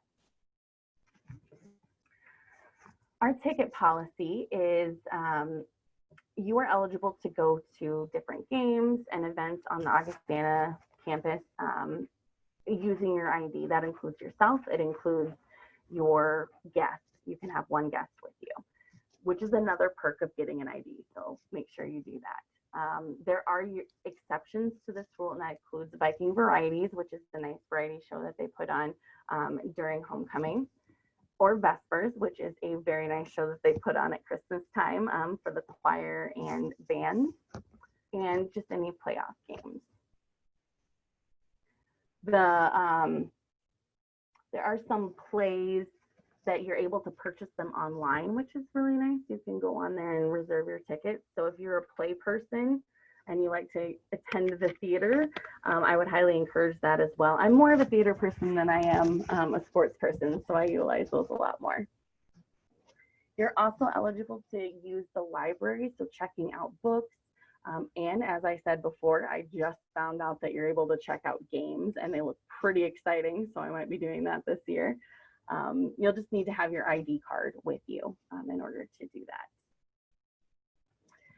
You are eligible for a 10% discount at the bookstore. This does not include items that are on sale or special ordered, and certainly not textbooks. So keep that in mind. You will also need to have your ID with you when you utilize this discount. We are a tobacco-free campus, which means that any cigarettes, smokeless tobacco, cigars, pipes, electronic cigarettes, and vaping devices are not allowed on campus. It applies to everyone, including contractors and everywhere, including parking lots and grounds, sidewalks, roadways, etc. Sales, solicitation, and distribution is also prohibited. If you do see someone walking around campus that's not supposed to be there and you're thinking, I wonder what they're doing, make sure you're reporting that to campus safety or someone so that they don't continue to walk around. We certainly don't want that on campus. So as we talked about earlier, service animals, there's a service animal policy on the portal, but I would say animals in general, we discourage anyone from bringing pets to campus, but there are some times that it's necessary, and you will see pets. I know that some students do have them on campus as well. If there is an occasion where you may need to bring a pet to campus, please do obtain written permission from both your supervisor and HR in order to do so. There is a difference between a service animal and an emotional support animal. Service animals are doing a service for a disability, where emotional support animals would be servicing a disability, but in a different aspect. So please make sure to contact us so that we can help you through that. There are some exceptions, and one of those, actually I think the only one, Deanna, is the one that they do the Pet Blessing Day in the chapel, which I have not seen, but I heard is great. Deanna told me that someone brought a horse one year, and I thought that that was really great. Knowing how my cat reacts to the vet, I don't think I'll be bringing him. He will just destroy everything. But if you want to bring your pet to campus, that would be a good day to do so. FMLA. So Amy talked a little bit about this, and she is the one that does handle it. But FMLA stands for Family Medical Leave Act. And it is there to protect your position in the event of serious medical conditions for you, your family, or other qualifying events. You do have to work for us for at least 1,250 hours in the previous 12 months. And it is a rolling period, 12 weeks of leave in a 12-month rolling period. It could include events like the birth of a child and to care for a newborn child within 1 year of birth. It could be, a spouse, child, or parent who's suffering from a serious medical condition. And it could be, someone in active military duty on the covered active duty policy. I'm having trouble this morning as we're nearing the end. If you feel like you qualify under FMLA, please contact Amy or Deanna and they can walk you through the process. There are some stipulations and some rules to that, so we just want to make sure that you are eligible and that you are able to go on leave without having stipulations put on it. So I will be sending your name and information to our Title IX coordinator, Beth Elam, and she will be sending you an email for Title IX training. All individuals on Augustana campus are mandated reporters. So we do want everybody to go through the training to help report and resolve any forms of discrimination, harassment, violent sexual assault, stalking. We want everybody to be informed on these so that you can report those incidents when they happen. So you will be going through training and certainly, again, if you see something, say something. Emergency days and funeral. So we may approve up to 3 consecutive days off per occurrence to assist you in handling the situation should it occur. Regular full-time employees will be paid for approved emergency days. Other employees may take the time off without pay. Emergencies which may be approved by the VP for Human Resources include, a death in your immediate family, a serious injury or illness to your immediate family, or serious property damage to your home, such as fire, flood, or burglary.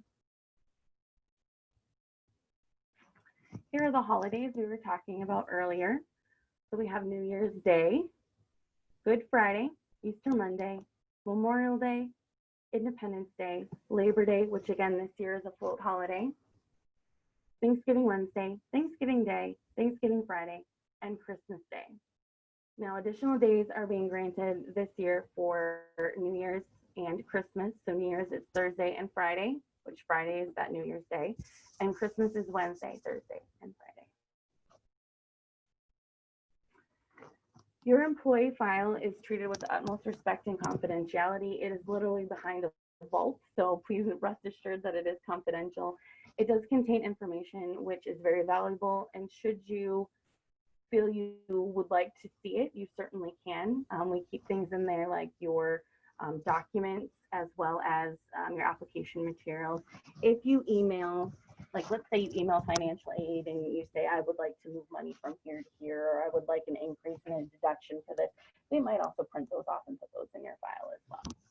If you do want to see and make copies of your file, please just give us a heads up so we have the opportunity to pull that file for you and get it to you. Now, I believe being faculty, there is a file in academic affairs.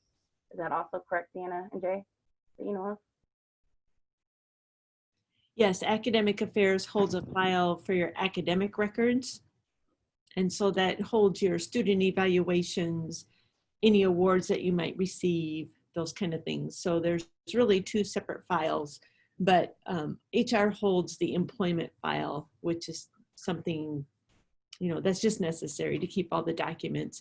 And we do have 2 separate files. So if a supervisor wants to review your file, they don't have access to your benefit information. So they don't get to see what benefits you chose or who your beneficiaries are. So we try and keep those separate because they are personal.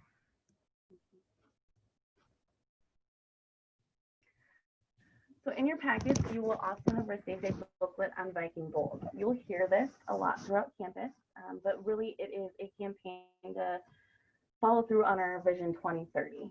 As a liberal arts university that bears witness to the transformational power of education, over the next decade, we're hoping and will succeed in developing and delivering new and bold academic offerings, enhancing intercultural awareness and understanding, amplifying excellence through the arts and athletics, as well as adapting our physical campus and IT. So in that booklet, you'll see all those goals. I encourage you to read them. They do often send out updates, especially for the physical campus. They have meetings which you can attend that they'll discuss that, as well as faculty meetings. They might discuss the new programs that are coming up and just updates. So this way you'll know what's going on and learn what the goals are. I also provided a pamphlet for United Way. Now we do campaigns in the fall around open enrollment, but you can certainly choose to contribute prior to that if you would like to, and there is a little slip in there that will allow you to do so, as well as information on where that money does go locally. Recreation is a big thing on campus. We have that large, nice Elman Center complex where you can take different classes, work out, see different. We have a nice pool. I always like to go up and watch when they're swimming. I think that's interesting. You can utilize all of that stuff with your student or with your ID card. So another area where you'll need to utilize that. This is an example of what those classes look like in the springtime. So you'll see, you know, they had some circuit weights, Zumba toning, studio dance, which is all very fun. You'll be able to see if they choose to do, you know, classes on that augie.edu/rec.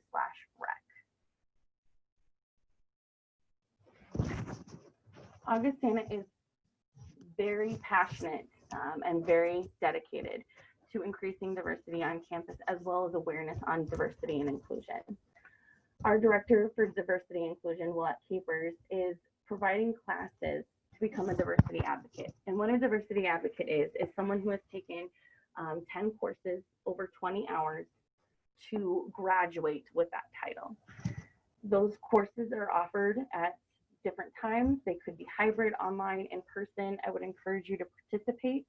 This year, it is mandatory for all search committees to have at least one diversity advocate on the committee, as well as someone who has taken a leading inclusive and diverse searches. It's not only imperative for the search committee, I think it's also imperative, you know, to move forward with this, you know, new class, our culture that we're striving to obtain. It's informative and beneficial. If you have questions, you can certainly reach out to Willette, and she will help you get signed up for those classes, answer any questions that you may have, and help you with getting acclimated to campus if you need to. Who to contact. So this was also on the portal. We and Human Resources can help you with benefit questions. We can help you with I-9 and W-4 questions, as well as policy and procedure and interpretation. Payroll will help you with direct deposit problems and paycheck questions. So direct deposit, again, is something that you will want to sign up for on the portal. But if you're having issues or something isn't working correctly, that's when you should reach out to them. The computer help desk is for email and portal access or anything else that you're having problems with, technologically speaking. Amy is someone you'll reach out to for leave and workers' compensation and or just employee health related questions. And then academic affairs would be Karen Maxson. On the call today was myself, and there's my contact information, Deanna's, Carol's, and Amy's for your easy access. Again, we'll email this to you so that you have it and can refer back to it. And it's always a great day to be a Viking. Any questions for anybody? We know this was a lot of information to digest, and you know, when you compress it into a short period of time, it's just hard to capture it all. So do not hesitate to reach out to us if you need anything repeated or just need a little bit more time on a certain benefit. We're here to help you. We want to help you make the right decision for you and your family. And also, don't be a stranger. I like to see faces, and I enjoyed meeting all of you. So I would love it if you came to visit, and I will try and come visit you. I appreciate all of your time. I want to add too, you know, that we're putting protocols in place so that everyone is safe on campus. We're working through some emails. We're going to set up a web page soon. I think it'll be on the portal, but to talk about, you know, what if you are experiencing symptoms? What do you do? Who do you call? And if you have someone that works with you and they have symptoms and they don't know what to do. So we're putting some documentation together to help you with a checklist.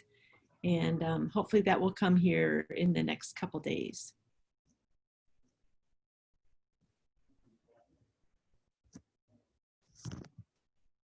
Well, great.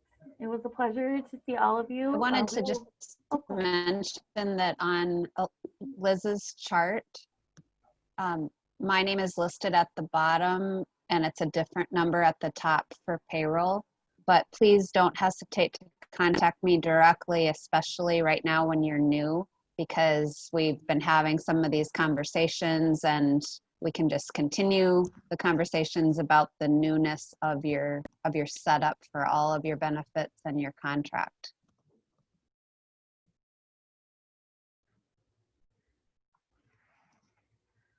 All right, well, we will stay online until 10 a.m. when your next appointment is. So if you have any further questions, you can certainly reach out. I do want to remind everyone that we would love for you to take your picture by Friday. We'll be utilizing that. If you cannot take your photo for your photo ID, please do email myself or Deanna a professional headshot of yourself so that we can utilize that. And I want to remind everyone, next Tuesday is our opening meeting on campus, and it's going to be held at the football stadium. And we're going to put safety measures in place, but we really encourage you to attend. We'll have a time for chapel where Pastor Ann Rosendale will give a small worship service. And then our president, Stephanie Herseth-Sandlin, will give an address to the university, which will be very informative. And she's always such a gracious speaker and just is so enjoyable to listen to. And then that evening, we're welcoming our new employees for this whole academic year. So all of you will be included in that Zoom meeting. And what we plan to do is we're putting a PowerPoint presentation together, and we're using your BuzzBook picture or your professional photo that you send us so that everyone on that line can see who that new person is. And so we're excited about putting that together and welcoming all of you and for the whole community to be able to put the name with the face. So I hope that works in your schedule. They've been sending out the links here lately, but I'm sure they'll send out another reminder, and that would be then Tuesday evening. So be sure to put that on your calendar because we want you there since we're going to be talking about you.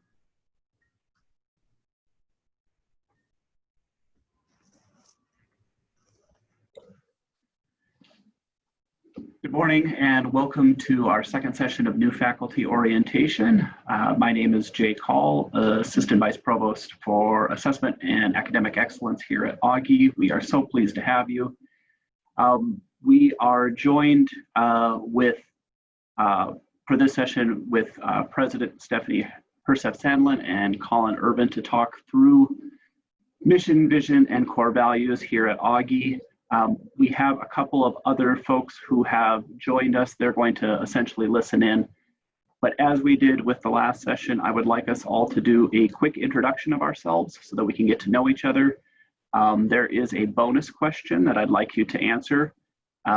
So I will go first. I'd like your name, your department, and then your favorite binge TV show right now. So Jay Call, Provost's office. And my binge TV show right now is Schitt's Creek. My wife loves it, and I am starting to love it quite a bit too. I'll go kind of around the horn here. So Vicki, why don't you go next? Great, put the pressure on. So I'm Vicki Hennard, and I am unofficially going to say I'm in the Lutz School of Education. And I don't actually watch TV, but I was introduced last weekend to Freaks and Geeks, which is, I guess, an old show set in the early 80s, and just was fun to not age myself, but reflect back to my high school time. President Stephanie, go ahead. So Stephanie Herseth-Sandlin, starting my 4th year as president of Augustana.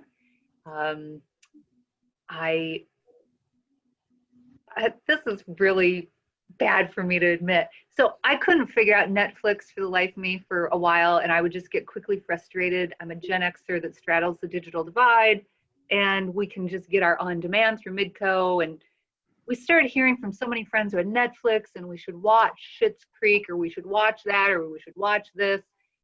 And so my husband and I had 2 alumni couples over to our home a couple weeks ago, outside, social distance, to watch one of our national championships, the softball team that won in 2019. And of course, they bring up Netflix and what they're watching, and they mentioned Ozark. So I just finally said, we got to figure this out, right? And so we figured it out, and it wasn't all that hard. But we started watching Ozark, and my husband and I have not binge watched anything for 8 months. But we have binge watched Ozark, which is this really dark series, but fascinating. We haven't been binge watching this week, but I'm sure we'll resume at some point when we have to spend more time indoors. Excellent. All right, Colin, you're up next. My name is Colin Irvin. I'm the provost. I'm starting my 3rd year. And my binge watch go-to is this series on the History Channel called Alone. And it's these people that try to survive alone in the last couple of years in Alaska. And in my family, I am the only one who watches this. So the running joke is he's going to watch Alone. And everybody else is going to go downstairs and watch something more pleasant. But it's so good. If you haven't seen it, you will be like me and think, I can make it a couple of days. Not 100, but I can make a couple, 2 or 3. I'm a little concerned with yours and Stephanie's watching habits right now. That's okay. That's for another week. Marty, Survivor movies. I'm Marty Salviti, and I'm in the Department of Nursing. And I was going through thinking I kind of like dark things too. SVU, when it's on the TV, I can, kind of have it on while I work. So that's pretty much it. My husband, I think, has done the Alone thing downstairs by himself. Thank you, Marty. Go ahead, Mitch. Hi, Mitch Kinsinger, Associate Vice President for Academic Affairs, starting my 6th year here. And all the shows mentioned so far are great, and I've watched them all. Colin, you're kind of messing me up because my quirky sister-in-law is like, you got to watch Alone. And I'm like, yeah, no, I'm not going to do that. But now you're watching it, so you're messing with me. But also a big Schitt's Creek fan. But the last thing I totally binge watched was Netflix Dead to Me, which is about two wives, and it's super complicated. It's a little bit Ozark darkish, but it's also really funny. And Linda Cardellini from Freaks and Geeks is in it, and what's her name that used to be in Christina Applegate. Oh, no, it totally escapes me, but it'll come to me, and I'll put it in the chat. I think you're thinking of Christina Applegate, right? Thank you. Thank you. Christina Applegate. Yes. Both her and Linda Cardellini are hilarious. So go ahead, Ash. Who'd you say is next? Did you say Ash? Who? Ashley, yes. Okay, I didn't hear that. Sorry. This is Ashley Kane, and I'm Sign Language Interpreting Program. I'm teaching ASL, and I would say I guess I am, I'm trying to crop, I guess, a lot, but I'm sorry, just one moment. The Chef, Crop Chef, is that a show? Yes, so that's what I've been watching, a lot of that. Chopped, excuse me. Oh, I'm watching a lot of Chopped on Food Network, so that's what I've been watching, and so, yeah, I kind of been enjoying that when we have been watching TV, so. We don't watch a ton of TV, but when we do, that's kind of what we go to. All right, Tanya, go ahead. I am Tanya Miller, and I teach ASL in the interpreting department as well, ASL and interpreting. And for binge watching, I would say I'm kind of into those crime shows. I have to say that too. I had tried the new. I use Quibi, if you're familiar with that mobile app. It's their little 8-minute episodes. It's kind of a new thing. They're kind of like strange and freaky, strange and scary, little 8-minute episodes, mobile things. So that's a good when you're traveling and get little 8-minute bits. So that's what I've been into. Andrea, go ahead. Hi, I'm Andrea Miro, and I am the Director of Clinical Education in the Physical Therapy program. And I've been here a few months now, started back in June. And I am also in the middle of Schitt's Creek, just like Jay. So I've been hearing great things from everybody and hadn't watched it, and now I can't stop. And it's just a great 20-minute episode, and I just laugh out loud every single time. It's hilarious. So. Awesome. Go ahead, Kevin, you next. Hello everyone, I'm Kevin Natkunda and I'm in the biology department. My favorite show is The American Ninja Warrior. That is a favorite in our house as well. The kids love that one right now. Anne, why don't you introduce yourself? I'm Ann Rosendale, serve as campus pastor at Augustana. I've been here just over 8 years.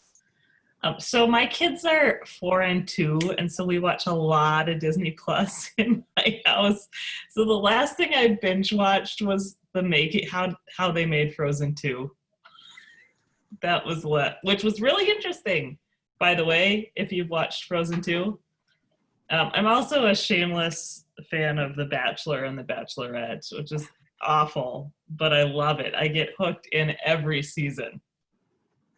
Thank you. There's no shame in that. No shame at all, Anne. And I say that knowing that saying the word shame means something very different. So go ahead, Ben.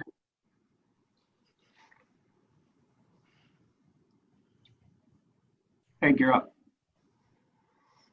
Oh, hi, I'm Peg Preston. I'm the current chair of Moral Values, and I've been here so long that Ann Rosendale was a student at Augustana when I was, since I've been teaching here. So I'm going into my 20th year, and I have a 10-year-old daughter, and every night we read Diary of a Wimpy Kid. And we've now gone through it and we're starting back again. If you haven't ever read it, it is, I have to admit, hilarious. And my sister gave us Disney Plus for a gift. And I'm now, I've watched Hamilton at least 3 times. And now I just put it on for the music. So.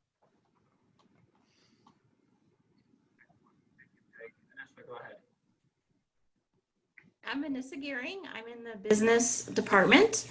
My husband and I just finished binge watching Deadwood. So we're about a decade and a half behind everybody in the world. Don't feel bad. I just started The Wire about 2 months ago, and everyone's wondering what took me so long. So. Yeah, we're considering The West Wing next. So like I said, we're very behind. You're just curating. That's all.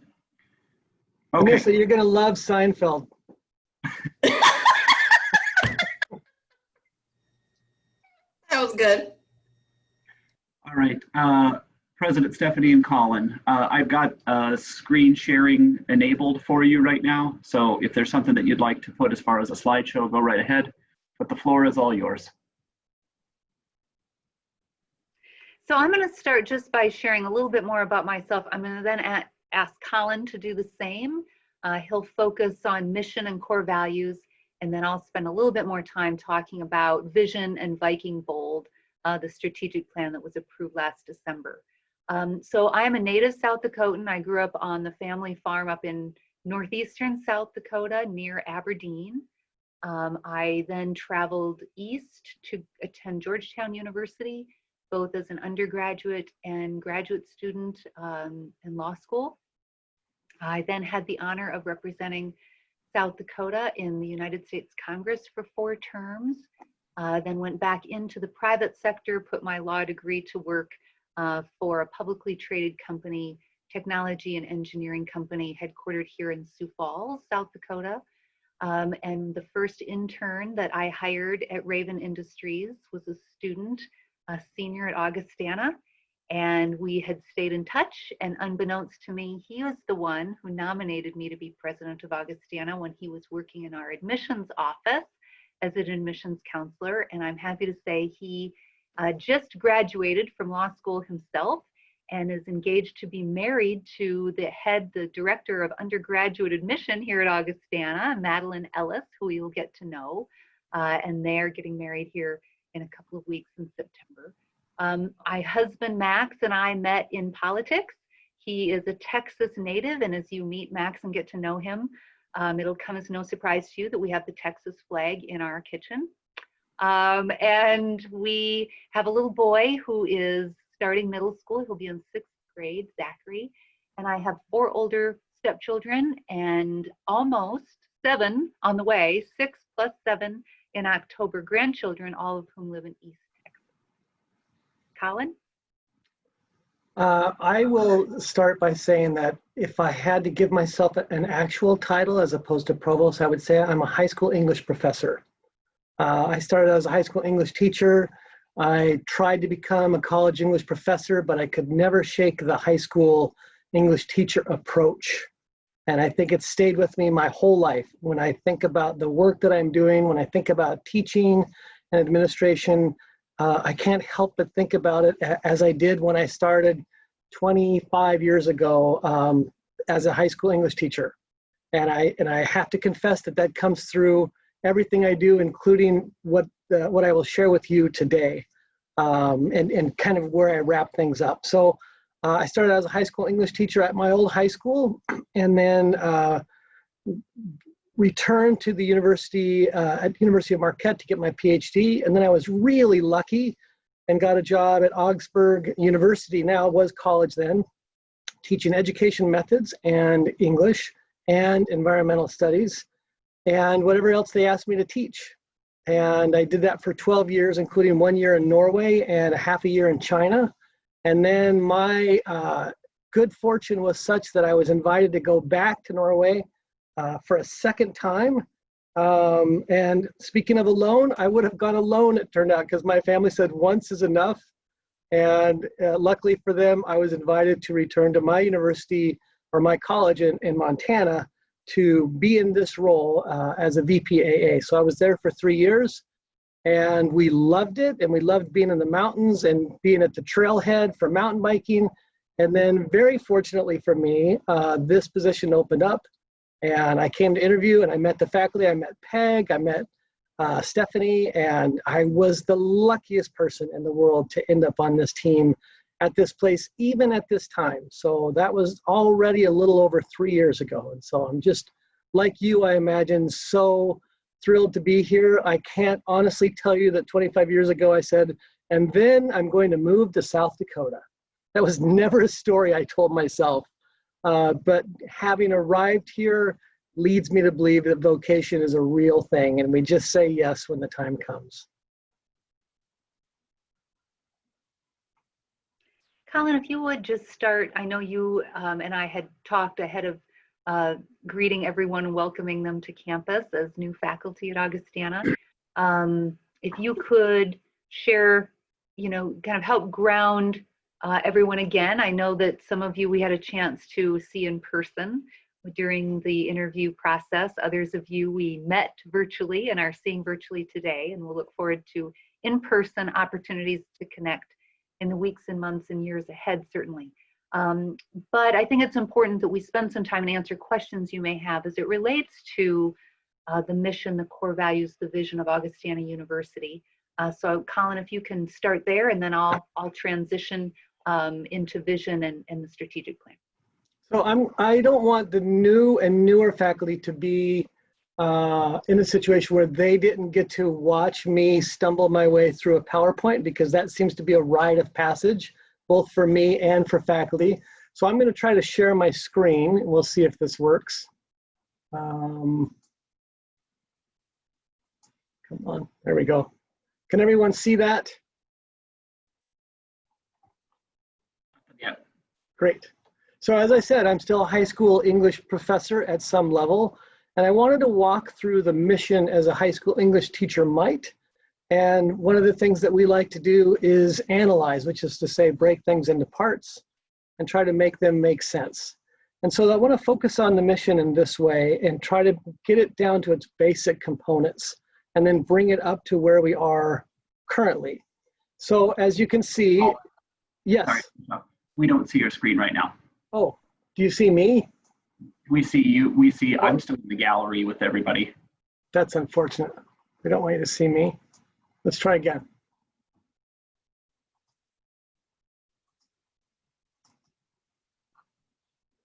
Oh, this is exactly what I was hoping you'd get to experience. There we go. Now I see the slideshow. Ah, excellent. Okay.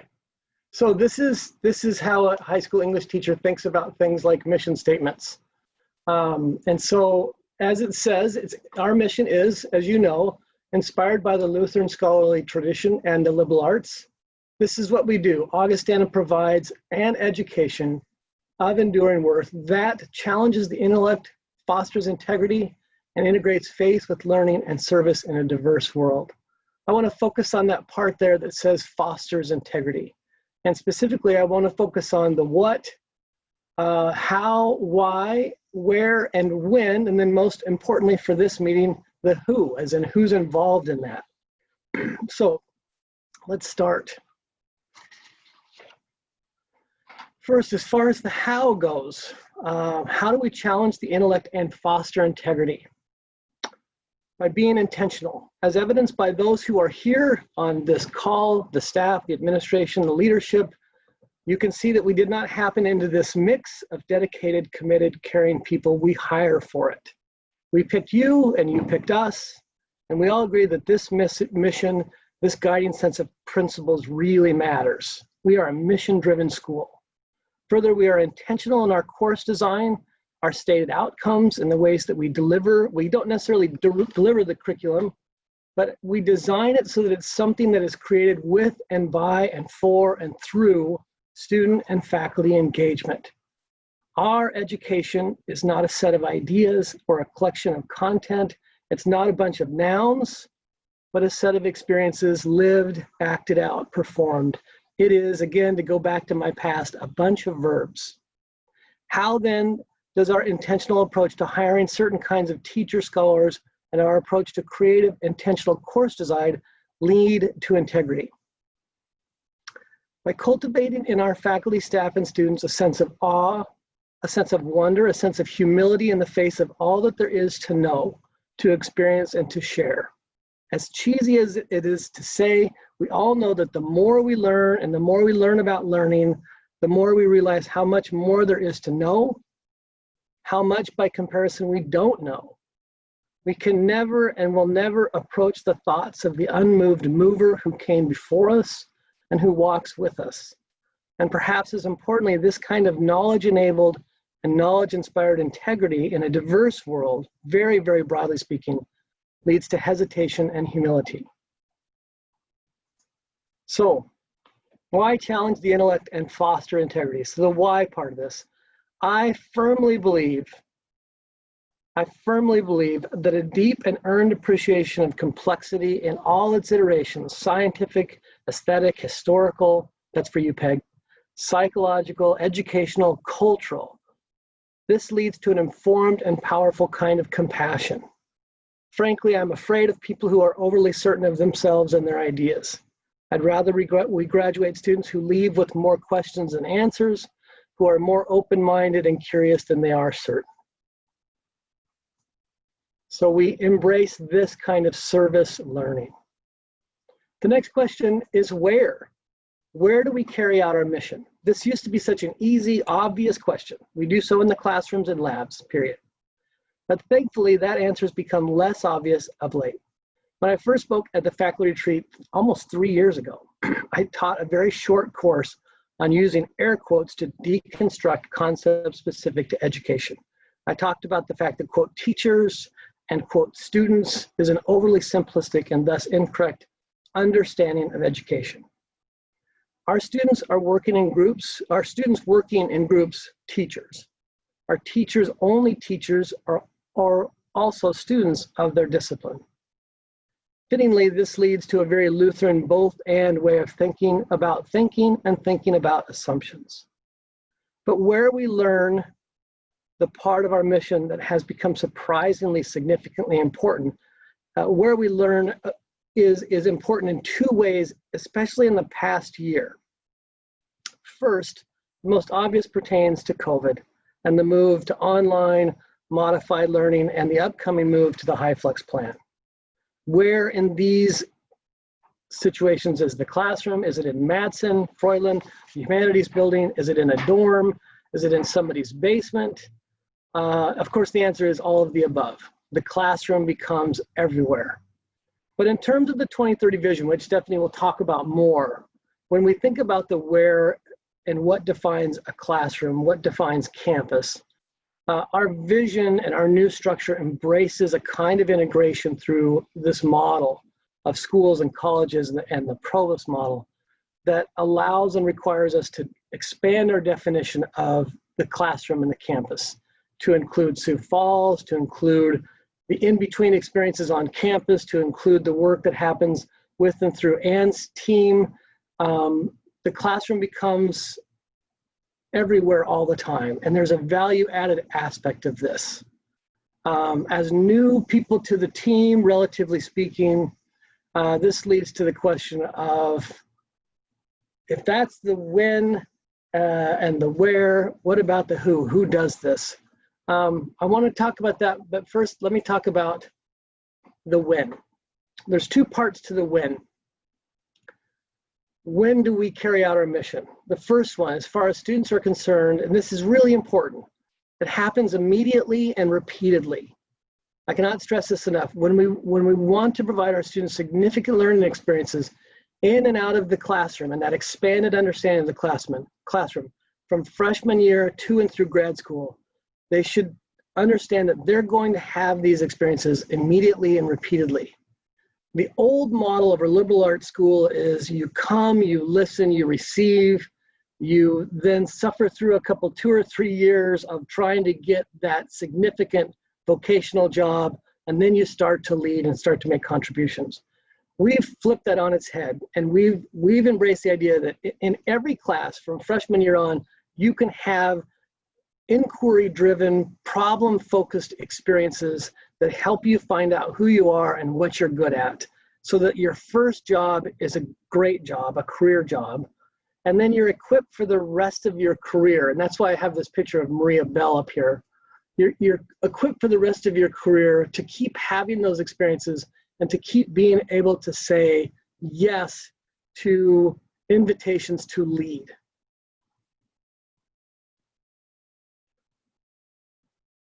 If we do this right, if we provide the kind of liberal arts education we claim to deliver, we will equip our students after they graduate to become leaders in their communities and their professions and to succeed. It's just, as a quick side note, we got the very exciting news yesterday that every state, according to a Zippia study, every state was, they picked one college of about our size. They call it a small college, but one college of about our size, and they rated them in terms of the best one in each state for having students get the career job of their choice. So there were 50 schools selected. We were selected as the best school in the country for doing this. I could not be more excited about this fact. So anyways, I kind of digress. And finally, in terms of the last question about the who and the when, this pertains to you. When do you participate in carrying out the mission? And I would say immediately, again, just like our students. And I say this every year when I get a chance to talk to new faculty, or in the case of many of the people on this call, relatively new faculty. When a student walks into your classroom, when a colleague engages you in a meeting, you are every bit as much Augustana, and this is hard to imagine, but as Peg Preston. Even though Peg's been here 20 years and you've been here in some cases 20 days, from the student standpoint, you're Augustana. And so you become the embodiment of the mission on day one. And let's see if I can stop sharing. There, did I stop sharing, Jay? You got it, you're an old pro. Okay. So last thought, to go back to where we started. I want to share with this quote with you. It's one of my favorite books. It's called The Boys in the Boat.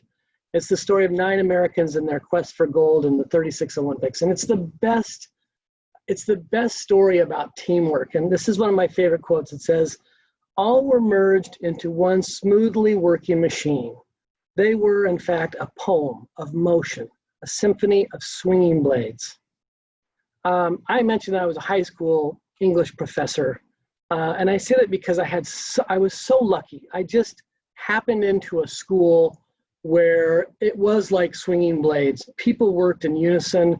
Your students would come to class and you could ask them to do the most outrageous, crazy, difficult, strange assignments, and they would say, okay, because Mr. Beater asked me to do this thing and Mrs. Freeman asked me to do this thing. And this is just a weird place where you have these incredibly strange, hard, fun assignments. And I guess that's how we do things here. And I thought that's how it was everywhere. And turns out not so. And it was 20 more years after I left there after 3, until I got back to that situation, which is the situation here. You're so lucky that your students will show up at class, your colleagues will show up at a meeting, and outrageously creative, innovative ideas will not be met with, that seems like a bridge too far, but instead, all right, let's give it a try. We have one of the most amazingly generous entrepreneurial faculty, and you'll hear this from everybody that has guest speakers. And you know this because you teach here, and many of you did teaching demonstrations. Our students are not normal. They're not normal in the sense of they're so earnest and hardworking. And yes, they will break the rules. They won't wear their mask. They are normal. But as a community, it's an extraordinary place. And I think that's the mission embodied. And so I appreciate the chance to talk about mission and try to unpack it as an English teacher. I'm so glad Jeffrey's not on this call because I'm sure that my diagram was off in some way, but that can be something we keep between us. Thank you. Thanks, Colin.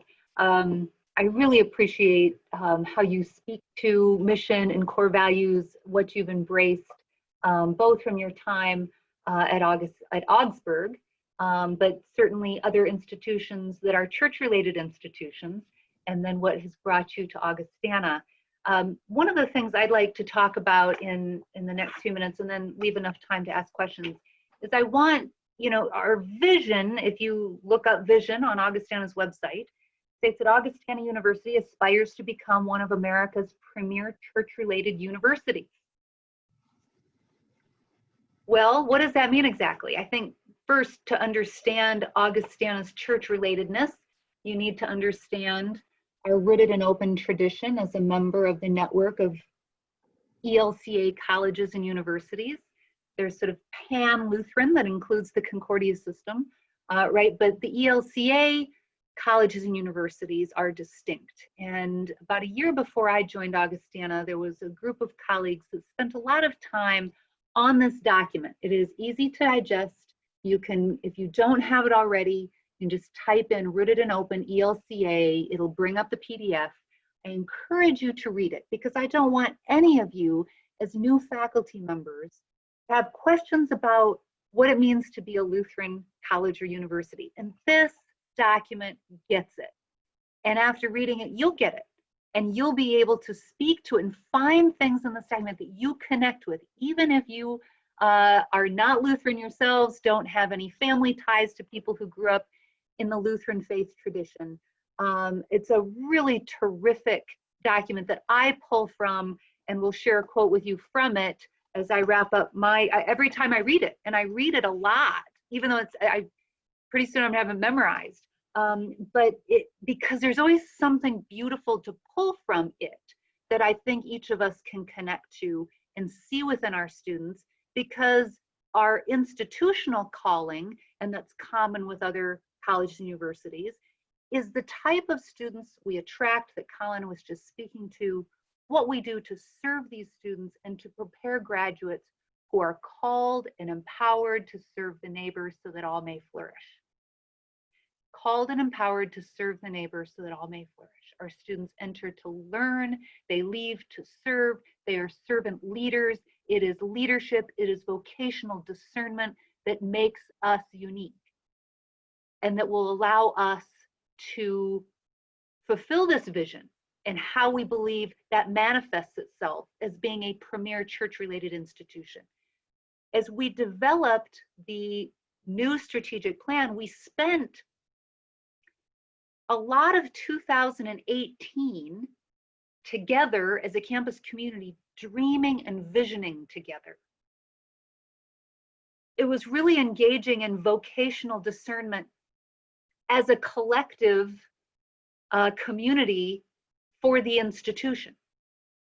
And then in 2019, we spent most of the year planning together and thinking critically about Augustana and higher education. And so even though we find ourselves on an unanticipated, really tough part of this decade-long journey together because of the pandemic, because this roadmap, grounded in our mission and core values, informed by trends in higher education that are now accelerated because of the pandemic, we have as much confidence in this plan today as we did in December when the board approved it. It is not only grounded in mission and core values, it's grounded in our commitment and our reputation for academic excellence. It is informed and energized by not just in the planning, but now the implementation of innovative, creative, dedicated faculty like yourselves. And it will be supported, as it already has been in so many different ways, by engaged and generous alumni and strategic partners. And the gift by John and Janelle Lust is one example for that in naming one of the first 2 schools that we've established. So one other thing that I think we all talked about in the interview process, and that I think attracted you to what we're able to do at Augustana in Sioux Falls, South Dakota, is not just mission, core values, the core academic enterprise, and our unique programs, our distinctive programs. A number of you, as I look at, I mean, when I think about a new MBA program, when I think about our ASL program, when I think about our reputation for preparing nurses and doctors in the role of biology, when I look at our innovative DPT program, when I look at all of the creative things we can do in education, as Colin has described it, the pandemic has created this new, renewed appreciation for educators, whether faculty like yourselves or K through 12 educators that we're preparing. And so there's a sense that Augustana has always punched above its weight and can do so even more. And I think a lot of the reason, and I think the reason our Viking Flex plan will be successful, is because we're located in Sioux Falls. And we have been working closely with the city of Sioux Falls and the size of this community and how dynamic it is and how it's growing, but how you as faculty, whether you're in Sioux Falls or not, can find ways to partner with people who recognize the role that Augustana plays in the community impact and the growing impact throughout our region. So the 4 pillars of the strategic plan, so if you don't have that, I'm not going to share my screen. You can just type it Viking Bold into the website. And some of you I know are familiar with this. You have copies of it. If you don't, I'll make sure, working with Jay and Karen, we get you a copy of both the hard copy. If you're a Gen Xer like me, you like to have hard copies too, so you can mark them up. But you'll see that they're, again, grounded in the mission and core values. We have 4 pillars: academics, enrollment and strategic scholarships, athletics, and the physical campus and IT. And I would say when you look at academics and IT, you can see that in the first 8 months of this 10-year journey, we are knocking it out of the park. Okay, we have a new medical humanities minor, we have an environmental studies major as part of the Center for Interdisciplinary Studies. We have the full cohort for the MBA. We're making great progress with the letter we got from Minnesota on our DPT program. I mean, I'm so excited about this momentum, despite having to work through and using so much of our bandwidth last spring with modified operations and the deep planning for Viking Flex. But think about what we have done in 6 months' time that may have taken us 2 or 3 years if we hadn't experienced this pandemic together as it relates to digital fluency and getting more of our colleagues, faculty, administrators, staff alike, more comfortable using technological platforms to communicate effectively and ensure that what we're doing is relational and not transactional. So we have a lot of exciting things in the queue here, right? But don't think that we can't also make good progress in this new strategic plan, despite the challenges of the pandemic, because we've already shown that we can make good progress. You will hear at opening meeting more about that progress and how we're articulating goals within phase one of our new strategic plan and some adjustments we're making. As a private university, our greatest strength is this faith-based mission that I want you all to get comfortable with, regardless of what your faith tradition may or may not be. But really the idea that we can be flexible and nimble in navigating some of these uncharted waters. So we have some aggressive goals in here, but we believe that they're appropriate. We believe they're achievable. We believe that it allows us to unleash more potential in light of what's happening and in the changes in higher education. And I know that each of you, as I see you on the screen, will play a really important role in making contributions to realizing this vision, to enjoying and learning along this journey together. Look, as I said, it was a process of the last 18 months prior to January of exploring and discerning vocation for Augustana together. Now we need to take our strengths. I don't know if all of you completed strengths training, right? The strengths quest, if you've used them in other settings, but we really have to rely now heavily both for effective implementation of this plan, but also nurturing the care and compassion for each other in this campus community, demonstrating our core values, modeling for our students what we say we're teaching them, to care for one another, and to do it in a way that reflects that we know we're on a journey together, that we will learn from each other, and that by being ambitious and taking some risk, there will be opportunities that lie ahead that we can't even see right now, that we knew when we adopted this plan, but even now in the pandemic and the fog, the storm, whatever metaphor you want to use, that because we will care for one another, that we will recognize our discomfort or unease or anxiety in this pandemic, and how we adjust how we teach and learn and serve in the upcoming months, that so much of that will allow us to be stronger. I already see it in the quality of our relationships.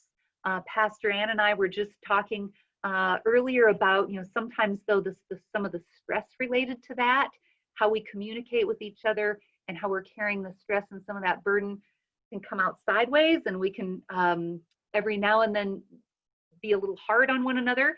But if we find the default of helping, how can I help this situation? Why might this communication not be as constructive or effective as I know it can be? It then allows us to find ways to help one another. And as new faculty members, I thank you for accepting these offers. Thank you for being a part of what we're doing. It's exciting. We will build on this momentum together. But each and every day, don't feel like you're on an island. We are here, we will help, and we will prepare graduates to go out into the world that desperately needs them. And that's part of what comes out of the NECU document. But let me just wrap up by saying this, reading from the Rooted and Open message. In their appreciation, and their, meaning our students, our graduates, in their appreciation and cultivation of diversity in its many forms, Lutheran colleges and universities welcome all and learn from all. They practice civil discourse, they encourage interreligious dialogue and cooperation. Denying conflict between faith and learning, they seek to draw on the resources of both to address human problems. Their hope is that in doing so, students will feel called to reduce suffering and to improve the quality of life and the well-being of creation. Lutheran colleges and universities educate for lives of meaning, purpose, and responsible service. That describes Augustana, that describes our sister schools. As I have gotten to know you so far in the interviewing process and now as colleagues together at Augustana, it describes each and every one of you. So thank you again for being part of our team, And with that, I'd open it up for any questions you may have of Colin or me as it relates to mission, core values, and the vision.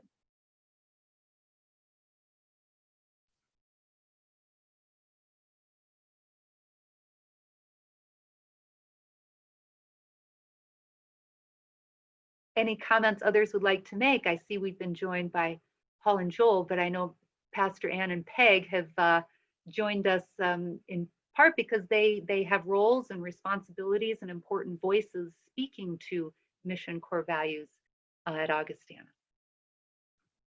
They'll be part of this afternoon's orientation as well. Oh, great. Yep. And Written and Open was required reading material for this afternoon as well. So there will be, is it a 20-question essay, Ann and Peg? I think we were asking for 15 to 20 pages is what we were asking for. All right, that's fair. We got all At least.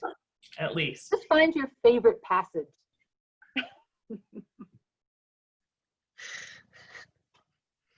Thanks, Jay. Thank you very much. Appreciate you joining us. We are slightly over time right now. Good morning and welcome to the policy and procedure session of the new faculty orientation. My name is Jay Call and I am the Vice Assistant Provost for Assessment and Academic Excellence. I've had to say that 3 times today and it just seems to get longer. I'm going to have everybody do a quick introduction of themselves, and as in the past, I've got one bonus question at the very end. I'll go around the horn and call on you as we go around. But what I'd like you to do is I'd like you to tell us about a book that you reread for fun, for pleasure, please. So Jay Call, I work in the Provost's office. The book that I reread for fun is Catcher in the Rye. I don't know what it is about that book. Maybe it had to do with when I originally read it, but boy, I can go back to that anytime. So with that, Miss Karen, I hand it to you for your introduction. Hi, everyone. I'm Karen Madsen. I'm the Director of Academic Operations. And I don't know that I reread a lot of books, but I love a variety of mysteries and kind of whodunit type things. So that's my great answer to that question. Thank you. Joel, you're up next. Hi, everyone. I'm Joel Johnson. I'm a professor of government, and I'm the Social Sciences Division Chair. And, oh, wow, that's a difficult question. I guess the one that's on my mind right now is Plato's Republic. I'm also teaching it this semester, so every time I go back to that, there's more to find. I don't know if I qualify that as fun, but I'll accept it. Oh, it's fun. It's fun, just like policies and procedures. It's fun. It's a blast. But I don't know if that's fun for a lot of other folks, but that's okay. That's subjective. Vicki, go ahead. I didn't come up with my answer yet. Yeah, so I'm Vicki Hennard, and I am in the, I want to say education department, but at the Lutz School of Education, pending. And, you know, I do so much reading. I don't know if I go back to a lot of them, but I did just finish Fred Rogers' biography and found that to be so impacting. I'll probably go back to it and reference some of the points that he made in there. More than once. Excellent, thank you. Go ahead, Mitch. Mitch Kinsinger, Associate Vice President for Academic Affairs, starting year 6. I really don't reread anything. I'm too curious to spend time going back to something, even though I know there are hidden depths that come out. But if I did go back to reread something, I'd probably go back to Nick Hornby's Fever Pitch, his story about becoming an Arsenal fan. And then, yeah, I like, in terms of pleasure reading, Hornby's British Lad Lit, as it's called. Thank you, Mitch. Anissa, you're up. Hi, this is Anissa Gearing, and I'm from the business department. I don't often reread, but I have read Daniel Pink's A Whole New Mind. I've reread that 3 times, and each time I have found that to be really interesting, newly interesting, I should say. So that's a great one. Go ahead, Colin. Colin Urban, Provost, and you probably saw my reaction when you said Catcher in the Rye. That is on my bedside table. Another one that I read often is anything by Bill Bryson. If you haven't read A History of Nearly Everything, oh, he's so funny and so good. So yeah, those are my 2 go-tos. Good deal. Paul, go ahead. I just realized the only book that I've reread for fun is one that I used to read to my kids over and over again, which was a part of the Junie B. Jones series. So I'm not recommending that you look it up. Seriously though, one of the books that I open up for fun, and I don't reread the whole thing, but just to look stuff up, is Undaunted Courage, which is a tale of Lewis and Clark's expedition by Ambrose. And I don't reread the whole thing, but that's something that I open up again once in a while. I think I forgot to tell you why I'm here. I'm the chair of the Natural Science Division, and I've been here since 2004. Thank you, Paul. Tanya, you're up. All right, I am Tanya, teaching in the ASL interpreting department. I would say I don't read, I don't really have a ton of time to read for pleasure, do a lot of that, but I would say there's like a deaf culture related book. I always like to learn new cultural related things about our own culture. And so that's, I would say, would probably be one of my go-tos at this point. Good deal. Go ahead, Kevin. Hello, everyone. I'm Kevin Natkunda, and I'm in the biology department. The book that I have read was Habits of Highly Effective People.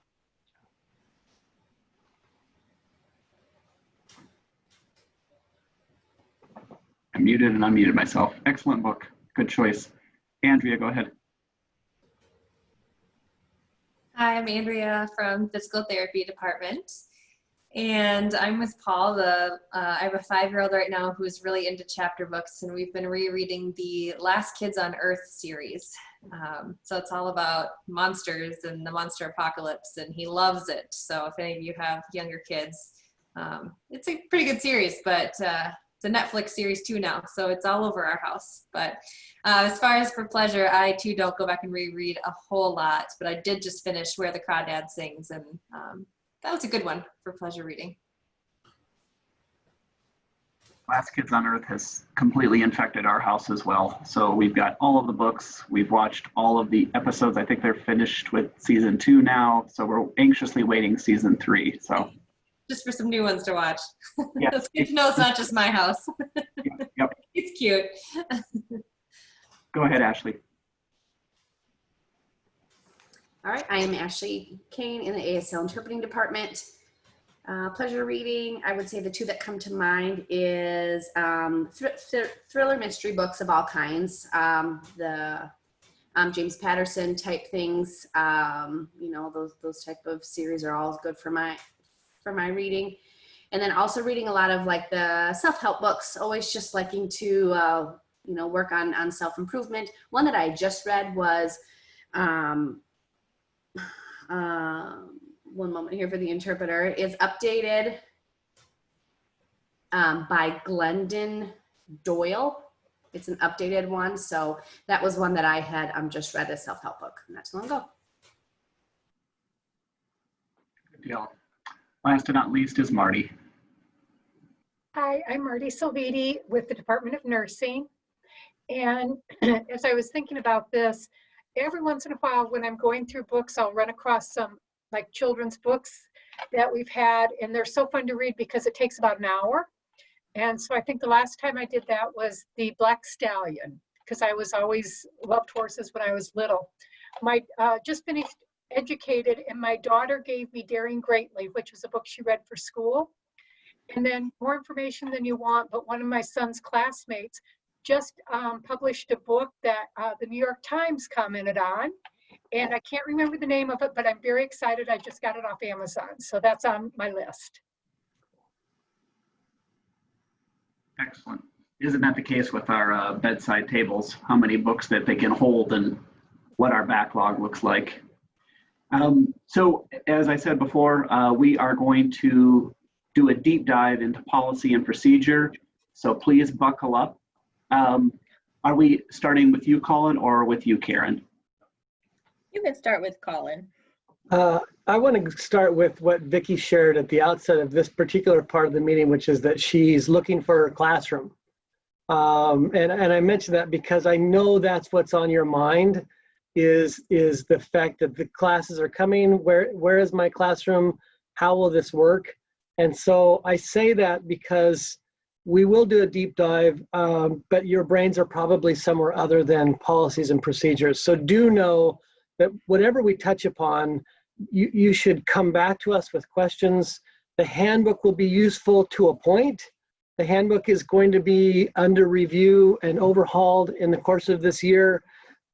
So just being realistic, we'll try to provide some framework for our policies and procedures, knowing that you have a lot on your minds, and this might not be top of mind, but it'll give you a place to start and a place to come back to. So I want to start very broadly with sort of 3 related topics pertaining to policies and procedures. So the first is, we, as you all know, have a shared governance model, which is to say a shared ownership model.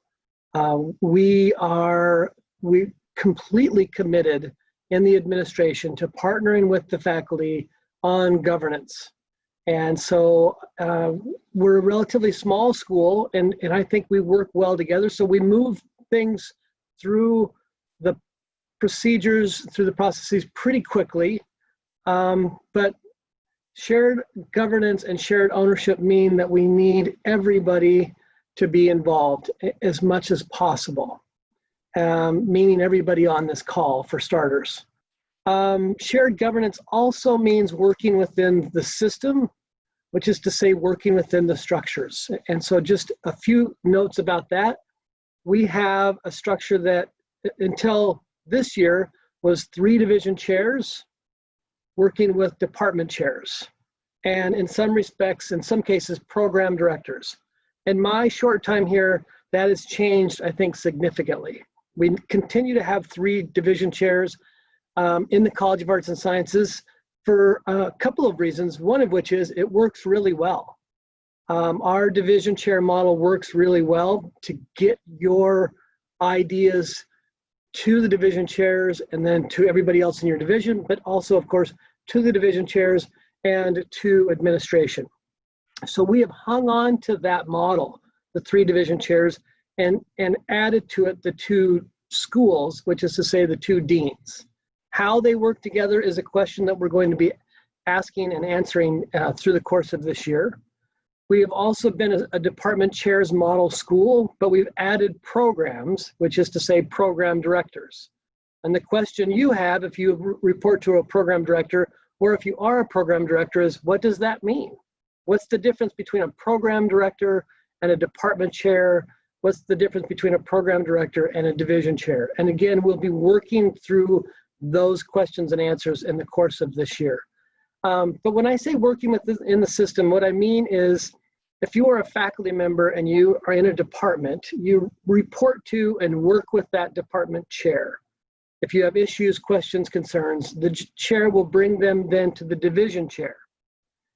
If you're in a situation where that's not working, where it doesn't work for you to work with your department chair for whatever reason, or it doesn't work for you to work with your program director for whatever reason, you would then either go to your division chair for consultation or you would go to your dean.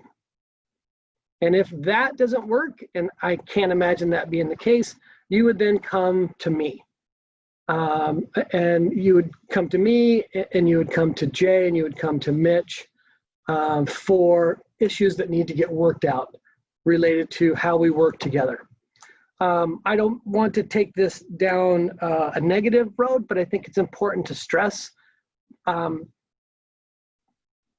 When we talk about shared governance and shared ownership, we own the decisions together, We try to make our decisions through our existing councils and committees. We try to be above board and transparent as possible. That's goal number one in shared governance for us. And then the last thing I would say, as I mentioned, is our system is evolving and our structures are evolving. Strangely, we have fewer faculty this year, significantly fewer faculty this year, but I think we're more complex even than we were a year ago because of the programs we're adding.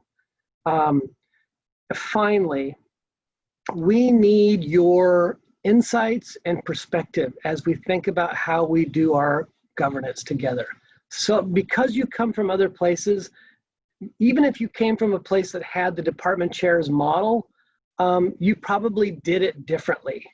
And so this is one of those situations where your experience elsewhere is going to be really useful to us as we think about how we do our work together. So I just wanted to provide that kind of broad overview. We're really in an exciting time, as Stephanie suggested, of transition.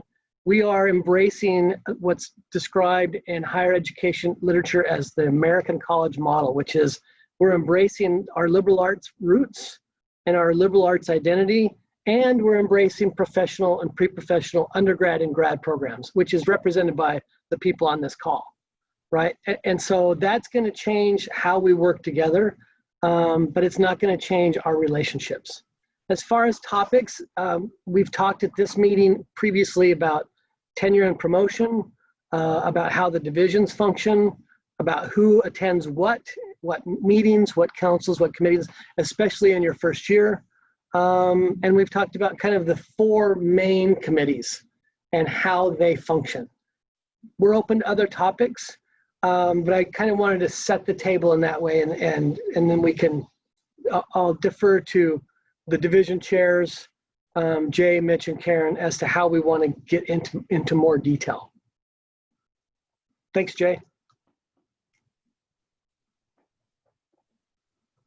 Thank you. As to any questions that you have that are pressing right now about either what Colin was talking about regarding shared governance or finding a classroom, what questions do you have so far?